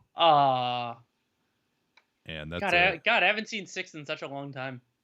I know, yeah, it's been it was good to actually see you in person like that one time at a game. Yeah. This year. Well, and also good to see for the two of us because we value our time. Philly up 20 against the Wizards, so probably not going to have to watch that. Gibson wins the tip, but right to Hunter. Hunter trying on Bullock, and Bullock commits the transition foul. And that is the first for the Knicks in this third quarter. So each team has committed one foul. Generally, you see, unless it was a really, the refs need to get control. Sometimes this first few minutes can be a little bit less foul heavy. And yeah, Bullock pushed him. That's a foul. Yeah, and ooh, yeah, that's we'll see if they look at this a little bit. It looks like they are. So that gives, we can look at it again, but there's also an opportunity for us to answer some questions. Absolutely. Did Tibbs forget to sub D Rose out? Maybe. Yeah, you got to sub your starting point guard out after 4 minutes, right? Isn't that how it works? Well, no, I think he meant that's why he started the third quarter. But either one works. Yeah.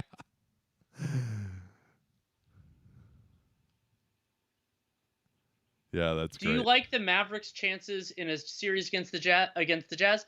Yeah, I have to think about like kind of how the offense for Dallas will function in that. But generally, yeah, I think Utah plays some small guards. We've seen how Luka can attack that, and the Jazz churn. I think parts of it will work against Dallas, but also like Porzingis Gobert will be really interesting.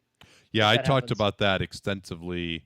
Well, not too extensively, but enough with Hollinger today on our pod if you want to get my thoughts on that. But I think that could be a really awesome series. Your flagrant foul criteria, by the way, the severity of contact, whether the player was making a legitimate basketball play, whether the player wound up and or followed through after contact, potential for injury, severity of actual injury, and the outcome of the contact, e.g. whether it led to an altercation. Stat from Tim Reynolds of the Associated Press. Davis Bertans with the first 24 minutes or more 0.6 foul night since Jason Collins in 2003. Oh, that's a great Jason Collins stat. And this will, in fact, be a flagrant foul. That's going to blunt this momentum that the Knicks had here. Ugly turnover, particularly with 3.2 left to give up a fast break off a jump ball. And so Hunter will have a couple of free throws, chance to push it back to 10, and it'll remain Hawks ball. A question from Alex. Who would the Lakers hope to play next round? Blazers. I mean, they already handled them once. And yes, Lillard got hurt in that series, but I don't think there's much the Blazers can do to really threaten the Lakers. I think they'd probably rather play the Nuggets, actually. I think the Nuggets are just so limited with their guard play. And I think they feel like they've got a lot of centers that can match up with Jokic.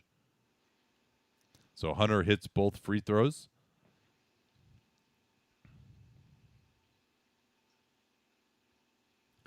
And we'll see if Atlanta can build on that here.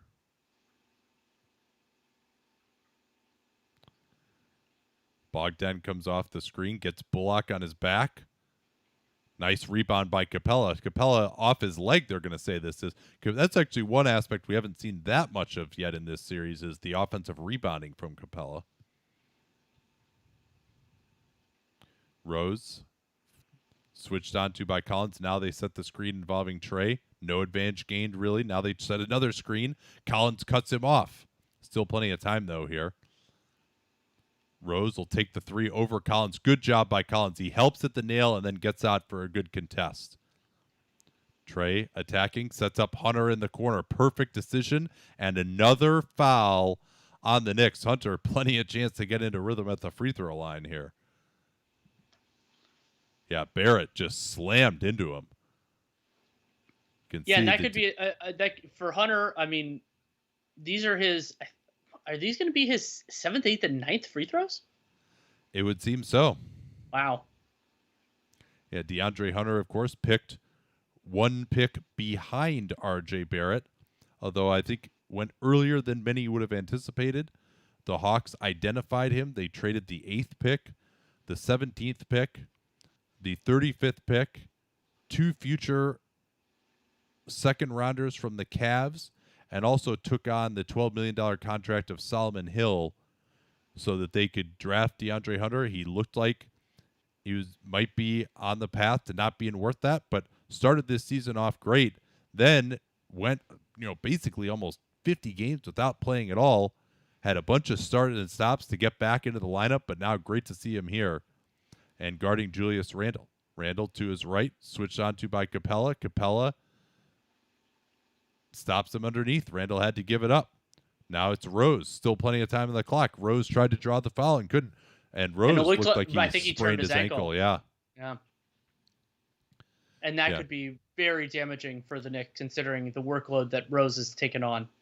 Well, and I mean, if there's anyone who can handle playing, huge batches of consecutive minutes, it's Derrick Rose. Bullock trying to topside Bogdanovic, so Trey just goes into the pick and roll. Collins loads up. That was I haven't taken many shots this game shot from John Collins.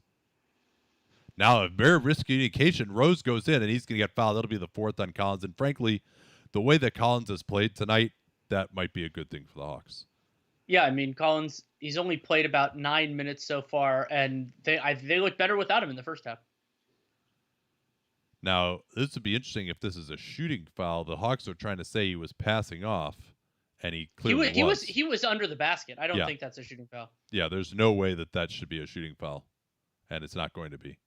So Collins will depart, and you see they switch up here. They want Gallo to be the guy guarding Randle again.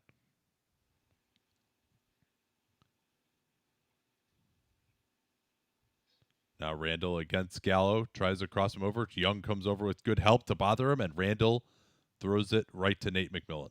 I mean, in fairness, Nate McMillan was wide open.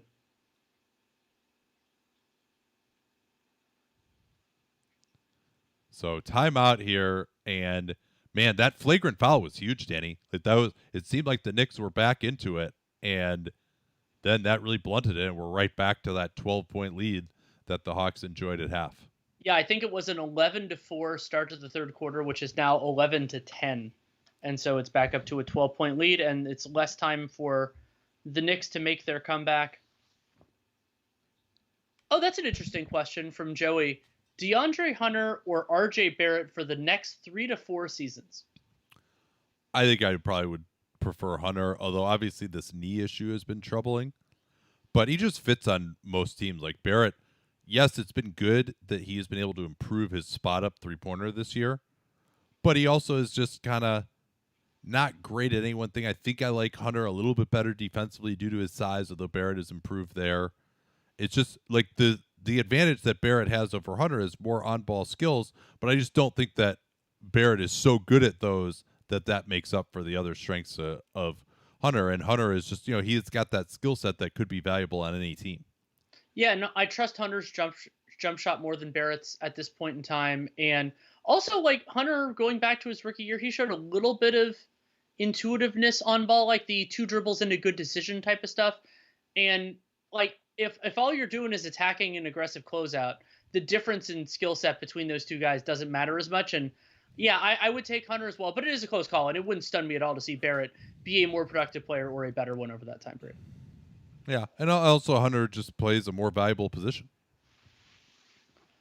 Which player would have their value most increased if you magically gave them a 37% step back 3? Rudy Gobert? I mean, I don't know what the hell you do. Well, not really, because then he's like, you're still not going to put him on the ball. He couldn't dribble. You wouldn't need to dribble. He'd just step. How about it's got to be some guard who can't shoot. How about DeMar DeRozan? That's probably it. Well, I'm thinking of somebody who's like, that's the only thing. Or John Morant. John Morant. That's a good call. That's like one of those mediocre shooting guys. That's it. Oh, how would you fix the Euro foul? Should the penalty be the same as clear path? Pretty much. I mean, you make it an intent call. So it's that an intentional foul to stop a fast break. So yes, that does lead to more referee interpretation, but I think that can be a good thing. And it's 1 or 2 fouls and the ball. I making it 2 is pretty strong, but I think that either one will sufficiently change behavior. Oh, people Right. are saying Giannis. Giannis is another one. Oh yeah, I mean that would be that's even more so than Ja. You're right. Um, okay, let's. What else we got here? Any other questions? Ben Simmons. Yeah, I mean there's a lot of guys who's well because I mean I guess Giannis it's like how much could he really improve? Whereas like Ja or Ben Simmons, could get into being like in the Like conversation for one of the best if players. Ja had that, it would set up everything else in his game so much more. Oh, what is your opinion on the Bojan Bucks thing? Seems huge now with how well he's playing. Oh, I think he would have been massive for the Bucks if he were there right now. I mean, you and I both loved what he could be on a good team. Yeah, they wouldn't have Bryn Forbes though, probably. Here's Young off at 2 screens into the lane, tried to leave it for Capella. Gibson intercepted beautifully. Randall in transition, hounded from behind. Barrett not looking to take the 3. Good transition defense by the Hawks. Capella sitting down in his stance, switches nicely onto Barrett. Rose into the lane, stopped by Capella. Another great defensive possession. Randall late clock, yes. But Capella knocking that ball out after he blocked it too hard, that opened up a 3 for Julius Randle. Yeah, Knicks at least starting to hit their 3s now. Trey off the screen. Rose spins through it. Gallo not looking to take that. Hunter, nice jab step. 3. Ooh, butter. And that's a real challenge for the Knicks because if he can make that shot consistently, then if you want to try to stay closer to him, that's going to concede other things to Atlanta. 17 points now for DeAndre Hunter. And what, like half of those are from the free throw line? Oh, more than that, I think. Barrett forced to his right hand. Gibson knocks down Hunter with the screen. McMillan can't believe it. And Barrett, that's a beautiful right-handed move by R.J. Barrett. He has worked tirelessly to improve that right hand in his career. Trey, they want to screen away here. First for Bogdan. Trying to topside him. Bogdan comes off the screen. Wide open. Eludes Bullock. Over Gibson. Good contest there by Taj Gibson. And Bogdanovic missed that, but the footwork to get settled under himself for that shot was really nice. Now there's a blow by Randall right in, and he's fouled again by Capella. All 3 of Capella's fouls have been on those plays right at the rim, but Julius hitting a couple of 3-pointers, and now Gallo not ready, overreacts to the 3 and gives up the blow by. And just generally that Hawks wall not there as much with the Knicks actually hitting some shots. Also noteworthy how much better this starting unit played with Derrick Rose out there, and we'll see how long Rose can continue. I'm sure Tibbs will have him out there the maximum amount that he possibly can. And what does the guard rotation look like now? What is Emmanuel Quickly? Who does he play with? Everything else. I want to see how this goes. Yeah, I mean, you would think that Quickly should just be Rose's backup, but it doesn't seem like they really believe in Quickly's ability to be the point guard. Back to a 9-point game. They're forcing Trey away from the screen and then switching this. They've contained him better in this half. Trey gets it back against Randall. Trey trying to rip through. Trying to drive again. Hook shot, not even close. Now the Knicks are in transition. And Gallo gives up the Euro foul. Appropriate for the Italian, and that is the 4th team foul on the Atlanta Hawks. That means the Knicks are shooting the rest of the way. And, so they didn't give up free throws on that, but that could lead to a consequential, shift of 2 points later on. Yeah, so that switch worked really well with Julius Randle. I'd see if they're going to continue with that. Bullock kicking it out. Close out. Randle on the drive. Now he can play make. Sets up Rose's 3. Yeah. Yeah, those 3-pointers, and Nate McMillan's going to get a timeout here. Those 3-pointers by Randle and actually spacing him out and then getting him the ball off an advantage situation out of pick and roll has worked pretty well, and now he can start playmaking a little bit. And so far in the second half, the Hawks have only taken 2 3-pointers. The only one they've made was that DeAndre Hunter one. The Knicks are 4 of 6. And Danny, big news. The Knicks are now up to 8 assists. They have 2 assists in this half. Ooh.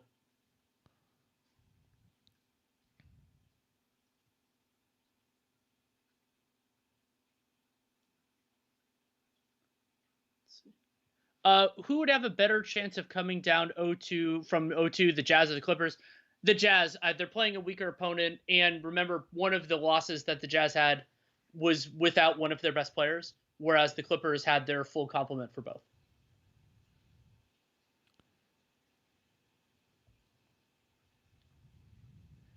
So one of the important dynamics of the first half, Nate, was that the Hawks were able to get by when John Collins was in foul trouble with Gallinari guarding Julius Randle.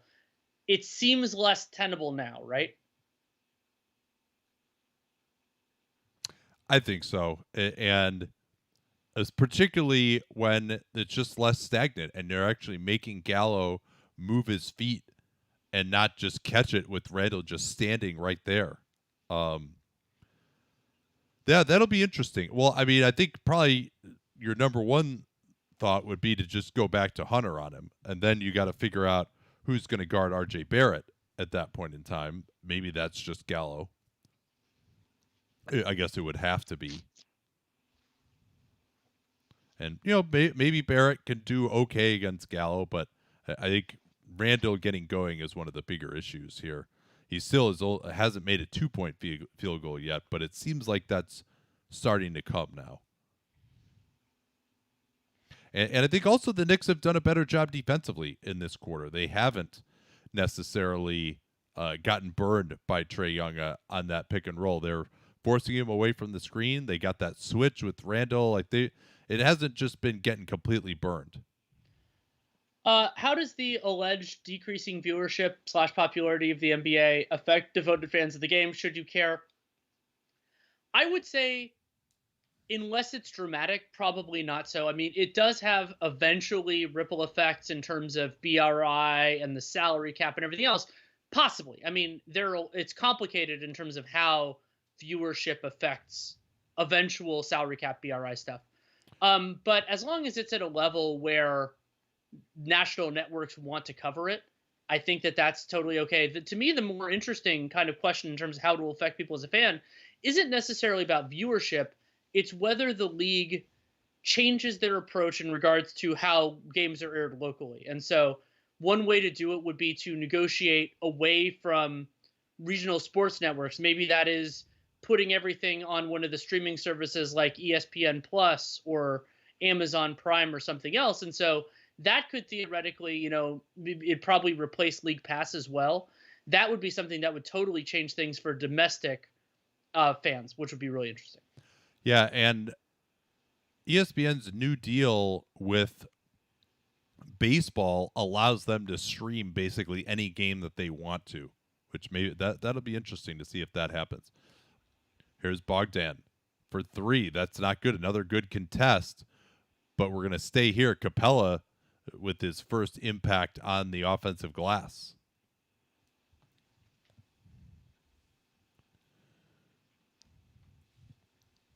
Hawks will get a fresh 14 to work with. And let's see if they can get a decent shot. It's been a while for that. That's not a decent shot.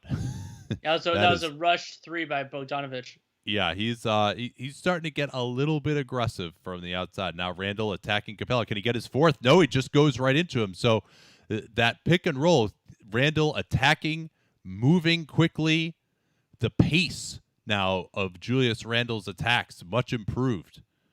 Trae and pick and roll, forced inside the arc. Floater, yes. Stanches the bleeding for the Hawks. But that's a difficult shot. That's a shot that you can live with. The hum-da-dum, just right at the free throw line, batting practice one you can't live with. Bullock off the screen. Oh, yeah, Reggie Bullock. That's another guy they need to get going. And they can attack Trae Young with those plays of him coming off a screen. Knicks within 3. Double team on Young. Herter just into the game. Gallo, they need this one. Another miss from Danilo Gallinari. He's had his chances in this series. Knicks now can tie here with a 3. Rose into the lane. Back out to Barrett. He'll try to tie. Way short. Nice rebound by Herter, who's a good rebounder at his position. Trae double teamed again. Gets it knocked away. Gallo gets it knocked away again. Bogdanovich is open. No hesitation, but he misses. And that could have been a bigger sequence, but instead it's no net loss for the Knicks. Barrett has Young in the post. Capella's looking to come over. Capella looking a little tired here now. That leaves Bullock open for the three. Yeah, they double teamed, and great job there. The Knicks everyone's exhausted. They're all just standing way up at the top. And yeah, I mean, this is just exhausted players right now, and it's tied. Let's see if Trey can break that tie. No, went down. Knicks could take the lead. Rose pushing it up. He's got Randall corner. Oh, nice play by Herter to knock that away. That was going to be a wide open three for Barrett. And we're seeing the Hawks, they've been aggressive helping off the weak side for both games, but they're recovering a little more slowly now. Might be because they're tired, and that was what led to Bogdanovich not being there on the Bullock three. Yeah, absolutely. So, and Trey, they're forcing him into difficult floaters every time now on the pick and roll, and it's worked mostly by forcing him away from the screen. So Noel is in. Noteworthy there that Gibson started the second half as well. We didn't key in on that the way we should have. Okongwu is in now with Collins and Valdro. Okongwu coming over to help, forces Barrett into a difficult Euro step, and this is going to be Hawks ball.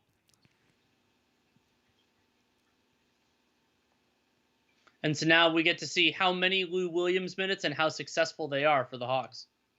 Yeah, Trey was looking a little bit gassed, though. I think it's good to see him. And Lou, they're going to get this foul out on the floor on Barrett, but I think that's going to be free throws for Atlanta.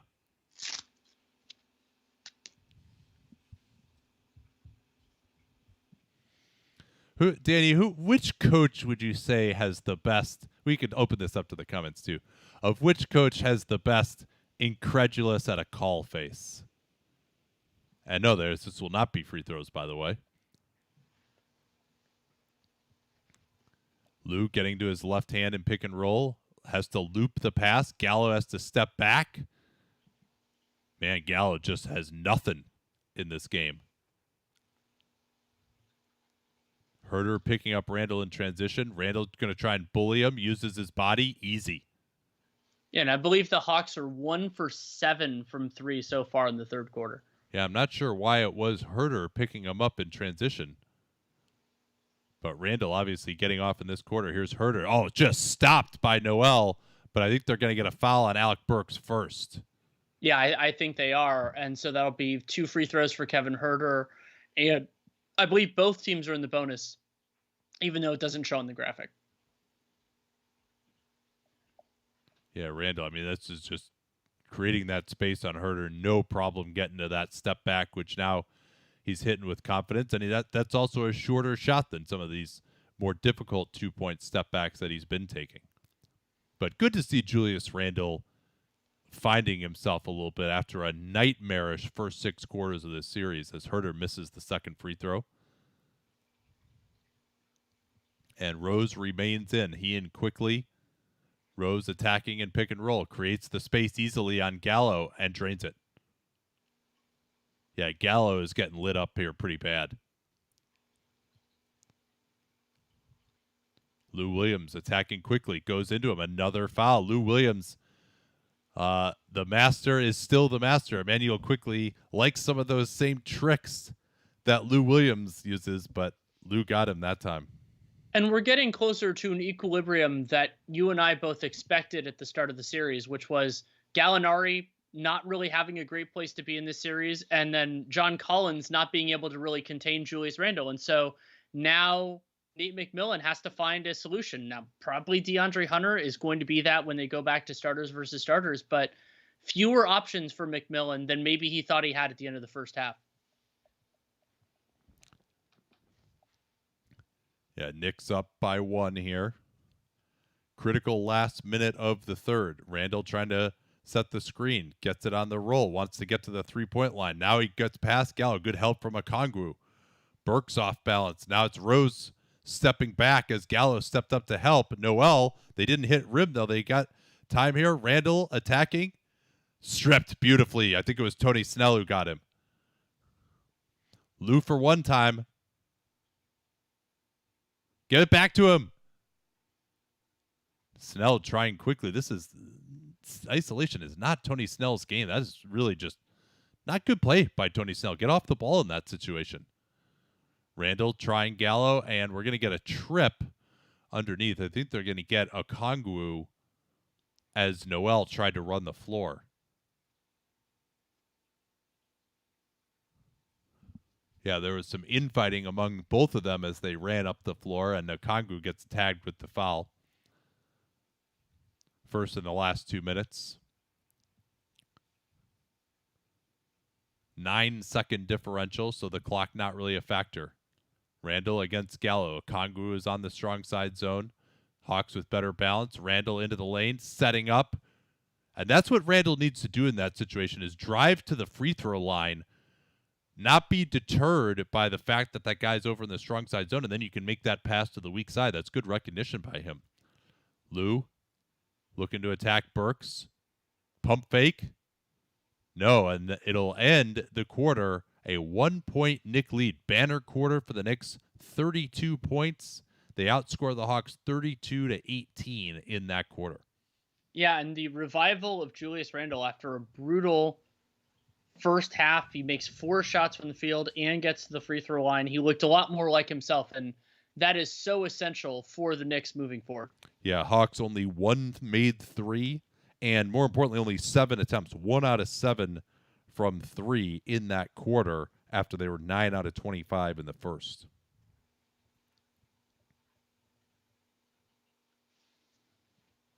So we can take some of your questions using Hot Mic.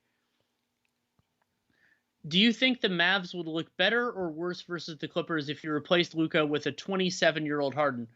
I think Luka is better at what Luka does well than that Harden was, and I think Luka's harder to counter. I think that he knows how to use that. It's a tough call. I mean, peak Harden was an unbelievably good player.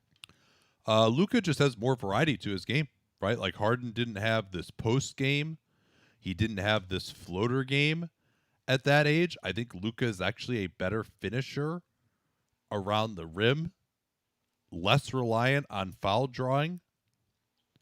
And Harden, probably a little bit better as a step back shooter, but Harden just doesn't have as many tricks as Luka, right? Like Luka, every counter he has an option to it, and I think, I actually even like Luka a little bit better as an ISO guy against the best players. Maybe not against just some guard, but against the best players. Percent chance that Randall is a 1-year wonder. So I think a lot of what Randall has done is there, but I'll instead think about it as the chance that Julius Randall, that this is the best year of his career, which wouldn't necessarily be the same thing, but I think the chance of that is significantly higher. Maybe like 1 in 3, 1 in 2, like that he just doesn't have a better overall year than this. Yeah, something like that, I would say. I mean, his shooting, this was a massive improvement. But also, I mean, it's still, he's 40% from mid-range, but 42% from 3. That I would be willing to wager is going to be a career high for him.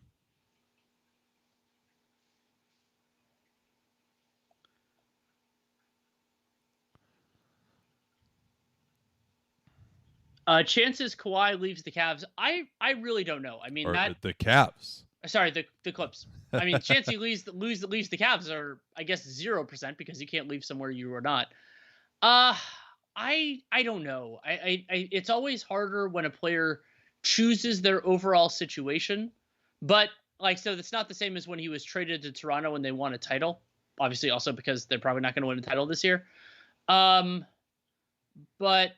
if he doesn't think there's a window, he's left a good situation before, which is a parallel that I talked about when I thought Kevin Durant was going to leave the Warriors and when LeBron was going to leave the Heat, potentially leave the Heat.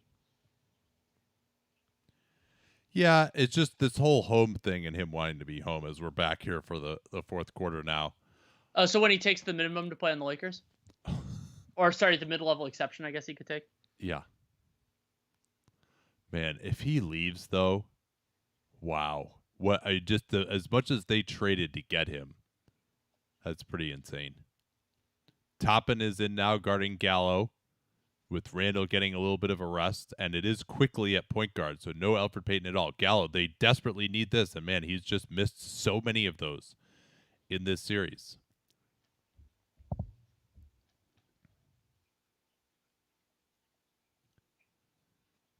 Burks up top, pick and roll with Noel. Collins gets wrong-footed, now switches out onto Burks. Late clock for Burks.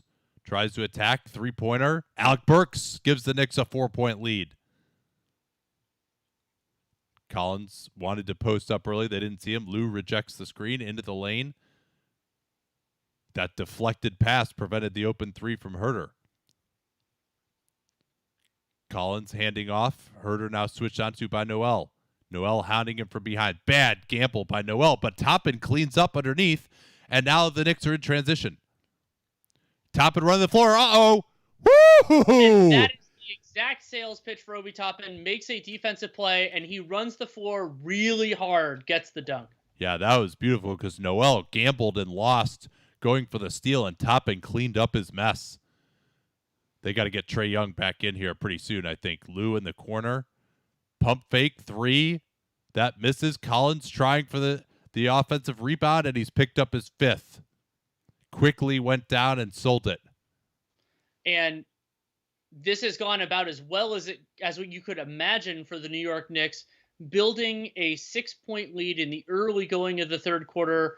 And now we'll have to see how Nate McMillan and the Hawks respond. Well, they need to respond by getting Trae Young back in this basketball game. Especially, he got plenty of rest in the first. He's not Trae Young in has yet. 27 minutes played in this game. Yeah. Lou has been awful in this quarter in particular. They're sticking with Collins with the 5 fouls, going to a zone defense look now. And they have no idea what they're doing. They completely fail to execute that. Just lucky that he missed it. Toppin feeling it. Not close. He stepped on the sideline, it looks like. And we wondered about how each of these coaches was going to make adjustments, and playing your best players more minutes is an adjustment that coaches need to make in pivotal situations too.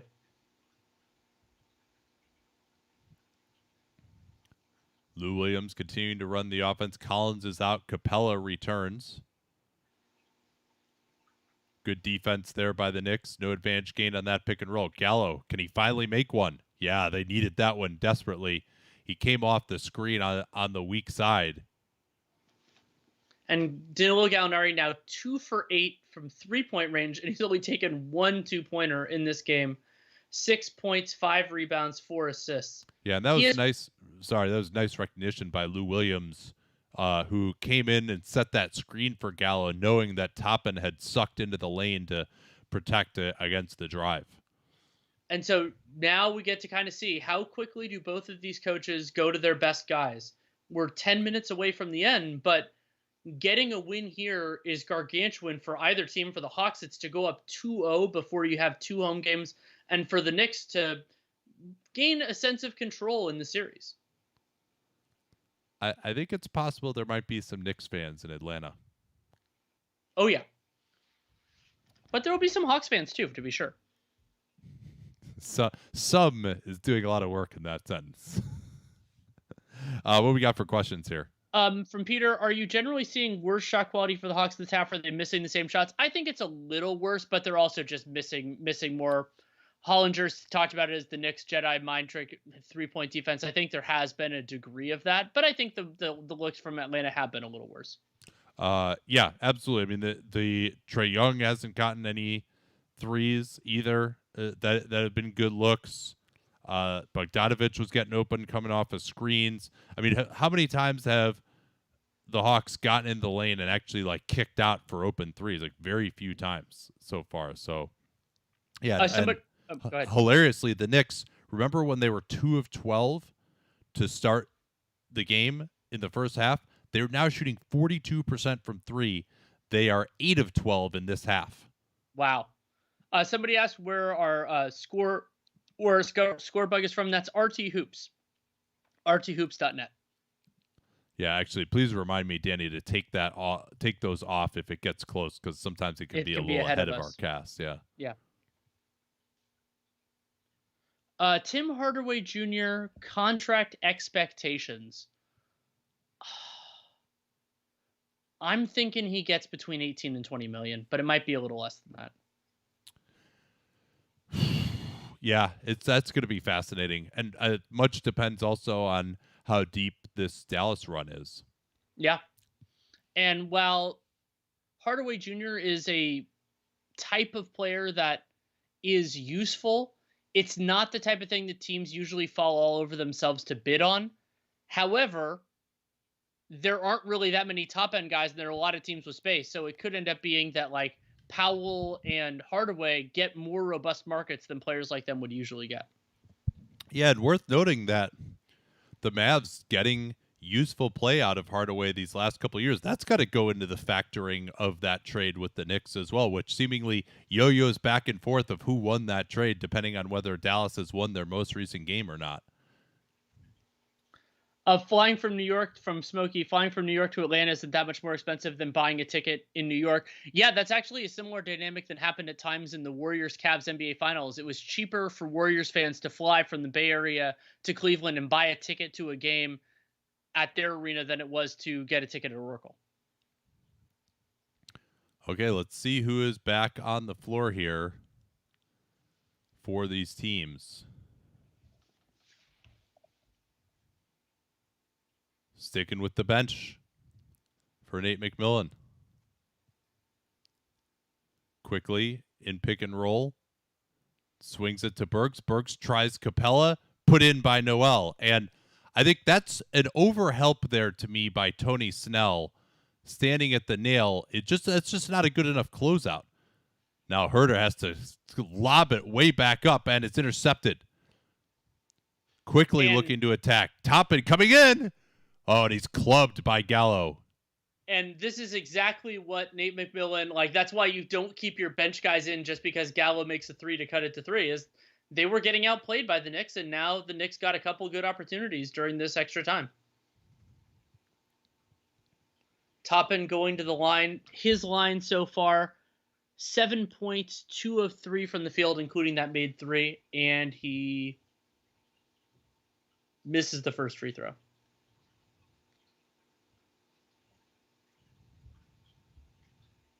Yeah, Toppin, of course, picked number 8 this year. There are other good players on the board. Would have really liked to see Tyrese Halliburton, although they kind of made up for that flub potentially by drafting Emmanuel Quickly, number 25 overall, after a number of gyrations trading around in the late first and early second. Lou Williams attacking, went nowhere. Another terrible decision. Noel has been everywhere, by the way. They get back quickly. Now going to try Lou Williams. Wrong foots him into the lane. Floater. Emmanuel Quickly. Knicks now up by 8. Bogdanovich is at the table. We have not seen Trae Young yet. Herter blitzed by Noel. Gets out of it. Gallo against Toppin. Has to take a difficult three. Not even close. This is awful offense by the Hawks right now. Burks going in. Nobody got back. Easy layup. And this game might be functionally over by the time Nate McMillan goes to his best players. Yep.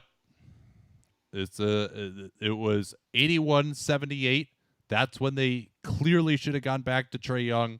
They didn't, and it's a 7-0 run with the Hawks not even approximating a good shot in that time.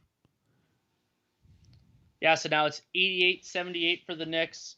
They are, after a disastrous start to the game, they're up to a 105 offensive rating, which is actually pretty good. The Hawks are at a 94. And in the early going, the Knicks weren't getting any offensive rebounds. They bumped it up to 9 so far overall in the game.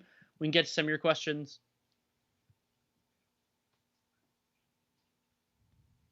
Let's see. All the Hawks starters are a plus right now. That's how bad this bench is. Yeah, I think that's a part of it.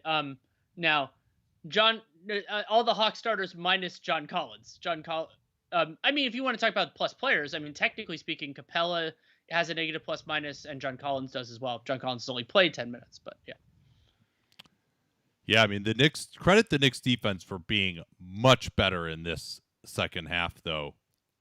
And Gallo has really struggled. I mean, some of these Hawks bench guys, Herter is negative 22, Snell negative 14. He's really struggled. Lou is negative 14. So clearly, Maybe, do you think Trae Young will come back in? What do you think the odds are that if Trae Young doesn't come back in right now? I think there's still like a 20% chance. But now probably call it 10. They now that they're down 10, like you have to come back with them. It's a 12-3 in this quarter so far, and the Hawks have only scored 21 points in almost 15 minutes of action here in the second half. And as Glenn, which I'm guessing is Glenn Simonson, noted, Nate McMillan's rotations as the Blazers coach sucked too. Yes, they did. Well, they also did for the Pacers. Yes. It is a continual theme of the Nate McMillan. And it'll be interesting. I mean, so this is something I talked about in the early stages of the game when it was looking darker for the Knicks. I talked about how a reality check for their front office could be a good thing. A reality check for the Hawks front office about Nate McMillan's limitations as a coach could be a good thing as well. Yeah, well, Hawks Twitter is going crazy about some of these McMillan rotations as well.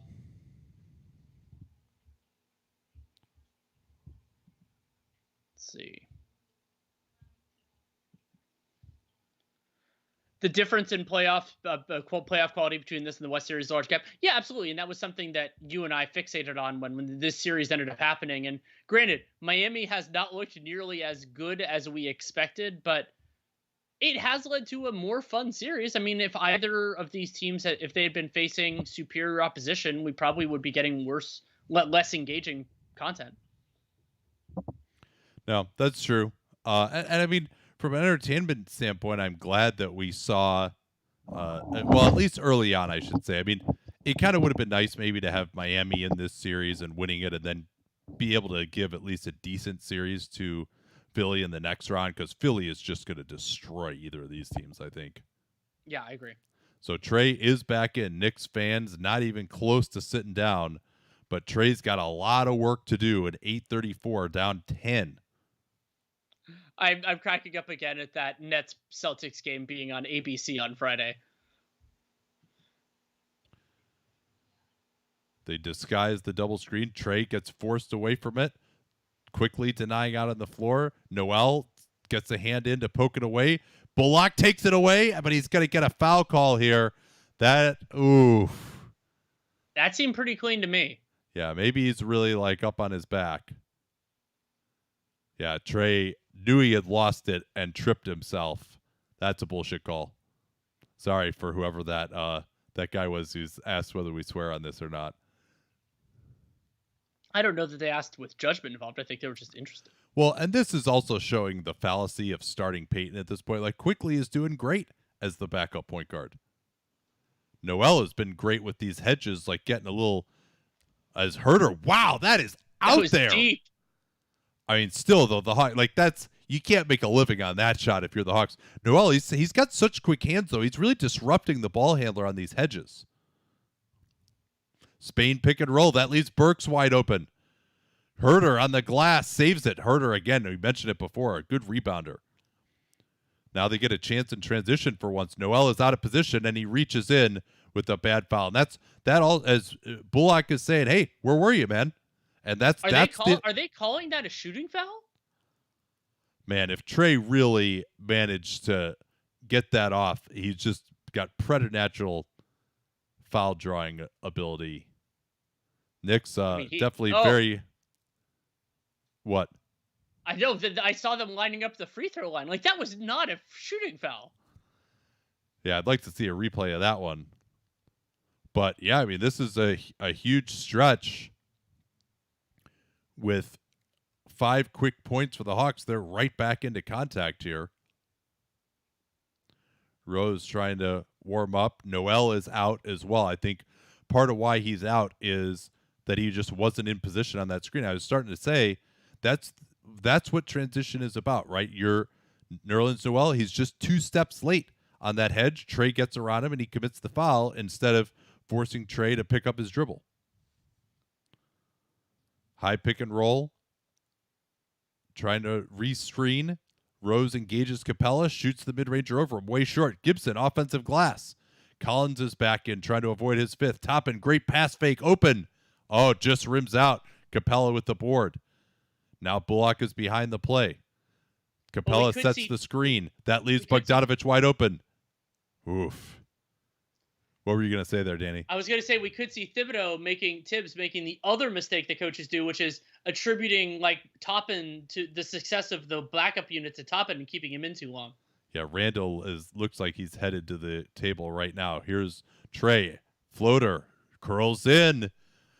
7-0 run once Trae Young comes back on the floor. Trae Young is plus 11 in this game. They're down by 3. He's got 30.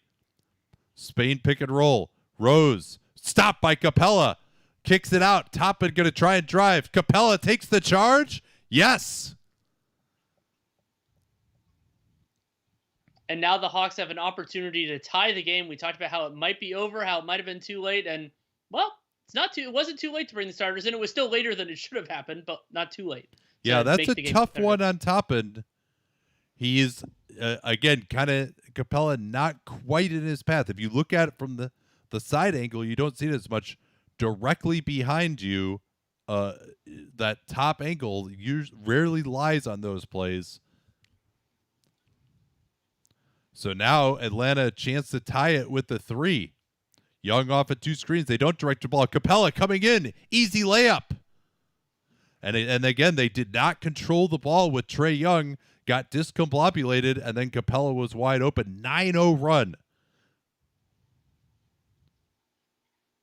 So it's now John Collins guarding Randall. Randall tries to go for the step back early. Not a good shot there. They're getting decent looks. Let's see Bullock try again off the offensive glass. Yes, sir. And that's Trae Young. Trae Young just didn't pay. He deactivated on defense and gave up a wide open shot to a good shooter. Yeah, that's just a walk out there by Trae Young. Way slow. Now he's going to try and get it back on offense. Floater is way short, but it's knocked away by Burks, and they'll have 12 to shoot.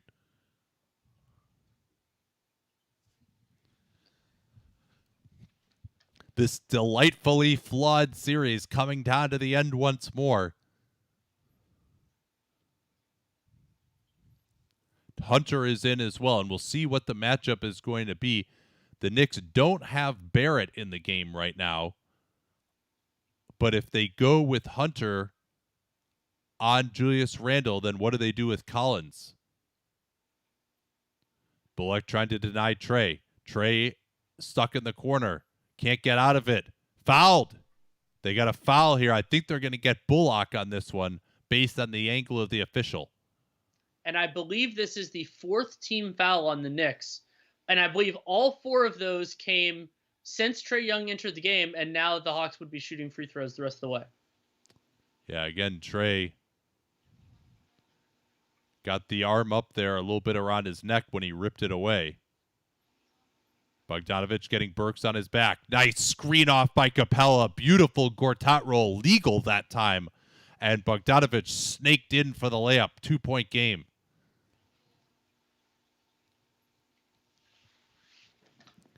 They try and involve Collins in pick and roll now. Randall, good pass by Rose, and they're going to get Bogdanovich with the hold as Randall had the lane to the basket.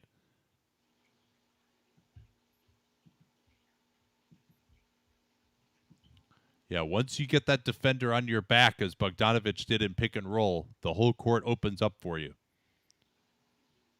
Trying to force Rose towards the baseline here. They swing at Randall. This is what they've done all half. Randall into Capella, stopped. Collins, nice job on the glass. Drag screen for Trae. Into the lane. Alley-oop, Capella, and we're tied. Again, if you just get Trae. Basketball game. If you just get Trae in transition when they can't set up their defense, he's so deadly. Now let's see what they do with Randall here. They've been trying to run a pick and roll, swing it to Randall, or get him on the move out of pick and roll. Collins has 5. He's switched on to Rose. Bogdanovich digs down off of Randall. Rose scores anyway. And, I mean, this might be close to the closing 5, and the closing 5 for the Knicks would have 3 guys who didn't start. They doubled Trae out on the floor. Collins looking to make a play. Bogdan into the lane. He had the alley-oop to Collins. He missed him. Bogdan now at the deep 3. That's all way off. Bogdan's taking some bad shots, and now the 2 bigs are behind the play. Nick's not looking to push it, though. Randall has this matchup. Let's see if he goes bully ball. Instead, they'll switch it. Trae is on Randall. Capella comes over. Capella should just go double team and scram Trae out here. Bullock eludes Bogdanovich. Oh, man, Reggie Bullock has had his chances. He's been on fire in the second half. Couldn't get that one. Trey in transition again, turns the corner, kick out. Hunter, he'll try his drive. Alley-oop, Capella. Capella just over-tapped it a little bit. Oof, man. Tension is starting to build here, Danny. This is fun. Yeah. Now Randall has the matchup on Bogdanovich. Capella coming over. They are real tired. Capella is exhausted. He can't even move. They're looking forward to a timeout here. And Bullock hits another one, and Nate McMillan gets his use it or lose it. They need it desperately. Capella, I think those like 3 jumps on the offensive glass exhausted him. And we're seeing more of the Trae Young defensive limitations. I mean, he's had to recover to Bullock, even though he wasn't doing anything else. Like, it's not like Trae Young has other help responsibilities. He's just losing his guy. Yep. And then when he closes out, Bullock can just shoot right over the top of him.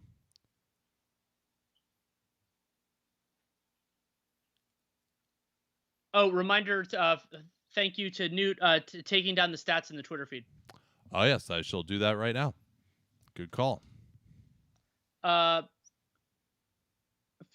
Penopt, am I crazy to think that D Rose is still the best player on the Knicks? I think that at moments in time he is. I think Randall was the best player on the team in the season. I think there are times that it can be Nerlens or RJ, but Rose can often be the straw that stirs the drink. I think that there are many times that he's the best player on the Knicks. And that's a big part of the reason why he should be starting, because it gives them another place to go and everything else. Yeah, during the regular year, I totally understand not starting Rose, not because you just don't want to play him that many minutes. But now, oh, that's great. So I don't know if you saw the tweet from LeBron saying it's loud as HE double hockey sticks at MSG. They showed it on the Jumbotron at MSG and they booed it because it's LeBron. That's amazing. They're like, Nick, I love Knicks fans so very much. Like that they don't even care about praise for them if it's from somebody they don't like. That's fantastic and appropriate. Yeah, that was a key stretch after the alley-oop tied it. Bogdanovich took a bad shot. Capella could have had the alley-oop. That pass was just a little bit off to him.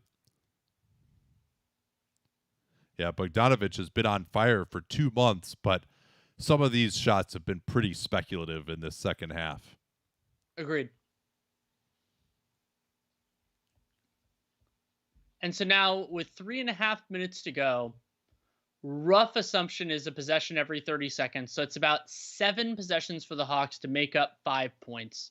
That is doable, but you need to actually get it done, get a couple of clean looks, probably draw a couple of fouls, and get a couple of stops.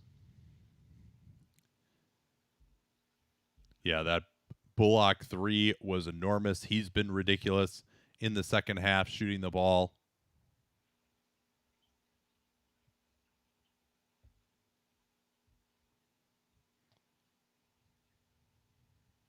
I was about to say they found the least enthusiastic fan at MSG, and that's probably his son, isn't it? I think that's Julius Randle's son. Yeah, because he was involved in the most improved player presentation, which was very nice. Yeah, and he's wearing a Randle jersey. All right, let's see if the Knicks defense can carry them home here and what Nate McMillan has loaded up here after the timeout.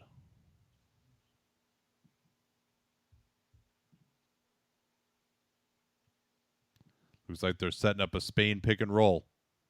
No, instead they get it in to Capella. I mean, they had to just airmail that. Gibson, good denial. Herter is in for offense. They get Bogdanovich off the screen. Tough 3. Misses.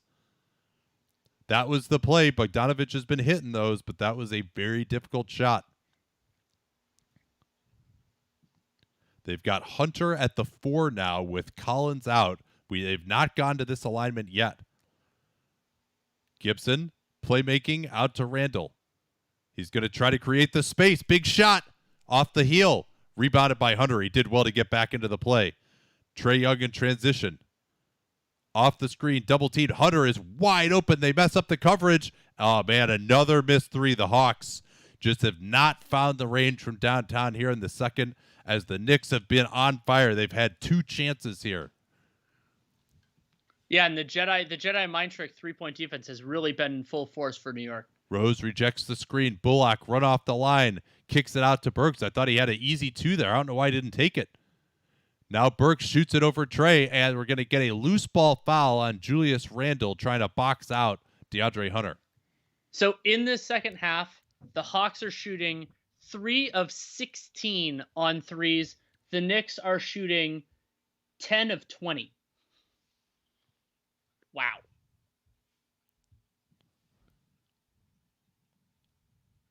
Yeah, we're seeing the foul here. Hunter was certainly involved grabbing the shorts as well earlier in the possession. And now they get the kick out to Hunter in the corner for 3. Another miss. Trey set it up. We haven't had a score in this game for almost 2 minutes. Yeah, since that Bullock 3 gave the Knicks a 5-point lead. Randle has the size advantage on Bogdanovic. They got to get some help here. Capella brings it. Randle working around into the lane. Leaves it for Gibson on the dunk. And we're just about done here. Beautiful patience from Randle to work into the lane and force Capella to commit. Oh, then they don't pick up Trey. Big shot. That misses Herter. Another great rebound. Bogdanovic contested late. Another missed 3. They get another rebound in theory. Gibson is fired up. They're going to say this is Knicks ball. Knicks ball. And what a closeout by Gibson on Bogdanovic. And so in tribute to AC Green, a basically scoreless end of the game, and we'll see how it works out.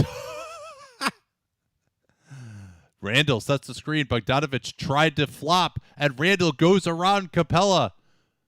That's going to do it, folks. We're done here.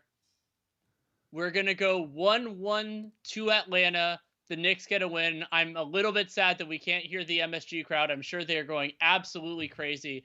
A nice win for the Knicks that it fundamentally transforms the series because the Hawks didn't go up 2-0. Like, how sustainable all this is? Well, we'll probably talk about it on the podcast. Yeah, I think so. And I mean, for the Hawks, just missed 3-pointers here at the end. Some mistakes, some rush shots, but it's definitely a make or miss league component to this one. So we'll stick around though for the end of the game in case something crazy happens. We can also tell people about the next time we're going to be on Hot Mic because it is roughly 24 hours from this exact moment. Lakers Suns Game 3. It is a 10 o'clock Eastern, 7 o'clock Pacific start, and we will be back here on Hot Mic. And for those of you on YouTube, I think we'll be on YouTube too, but we'll primarily be on Hot Mic. Yeah, there's only 47 people watching on YouTube anyway, so it doesn't seem like we didn't tweet that out. I think people have gotten the message to come over to Hot Mic generally, but we'll simulcast it another couple of times here before we go exclusive Hot Mic. Obviously, we're going exclusively Hot Mic for the comments, if that wasn't clear already. And man, I mean, another one of these guys, like Dwayne Dedmon was in this category. Taj Gibson was unsigned at the start of this year.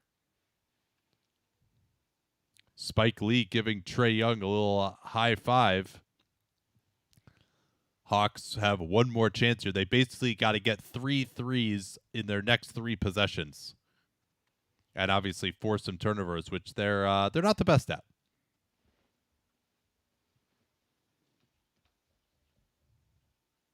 They tried the alley-oop quickly here. Oh, and a blown layup by Hunter.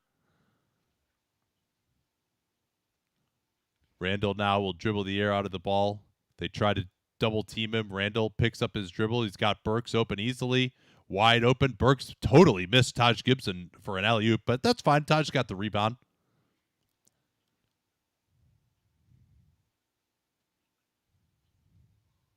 Randle trying Bogdanovic this time. Step back to his right, way short, but Hawks out of time. Hunter pulls it up. He gets a foul in transition.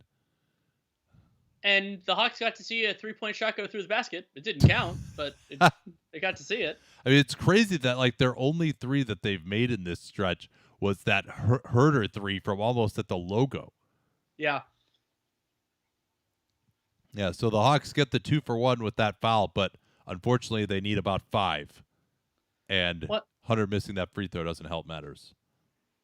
And thank you to Stop It Sims for saying that he wishes we could do this every day. It actually, like, it's funny. Nate and I really enjoy doing this, but it also kind of takes a lot out of you the way that we're watching it. And fortunately, the other game that was occurring at the same time was a game that we didn't need to pay attention to. Well, yeah, that's the other problem is when there are multiple games going on, is they're going to commit the foul here and let Alec Burks pad his point total.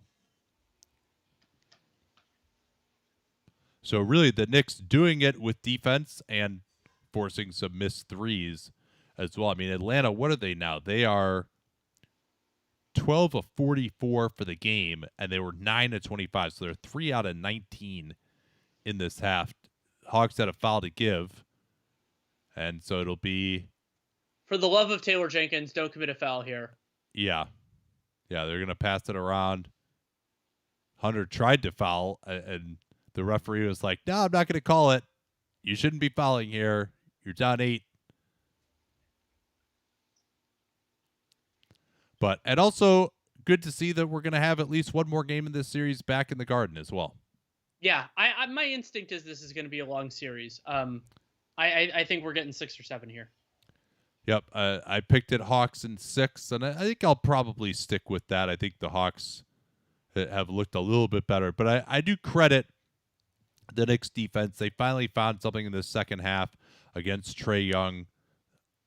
Taj Gibson and Noel have the mobility to get out on the floor in pick and roll, bother Trae Young as well. I mean, because that's part of it too. Like if you can kind of get a hand in there so he can't pass out of that trap right away, it makes everything else much easier. Trae pushing it up, left hand, throws it away, and I think it's time to say sayonara. And we'll talk to you all tomorrow night around 7 o'clock Pacific, 10 Eastern. Till then.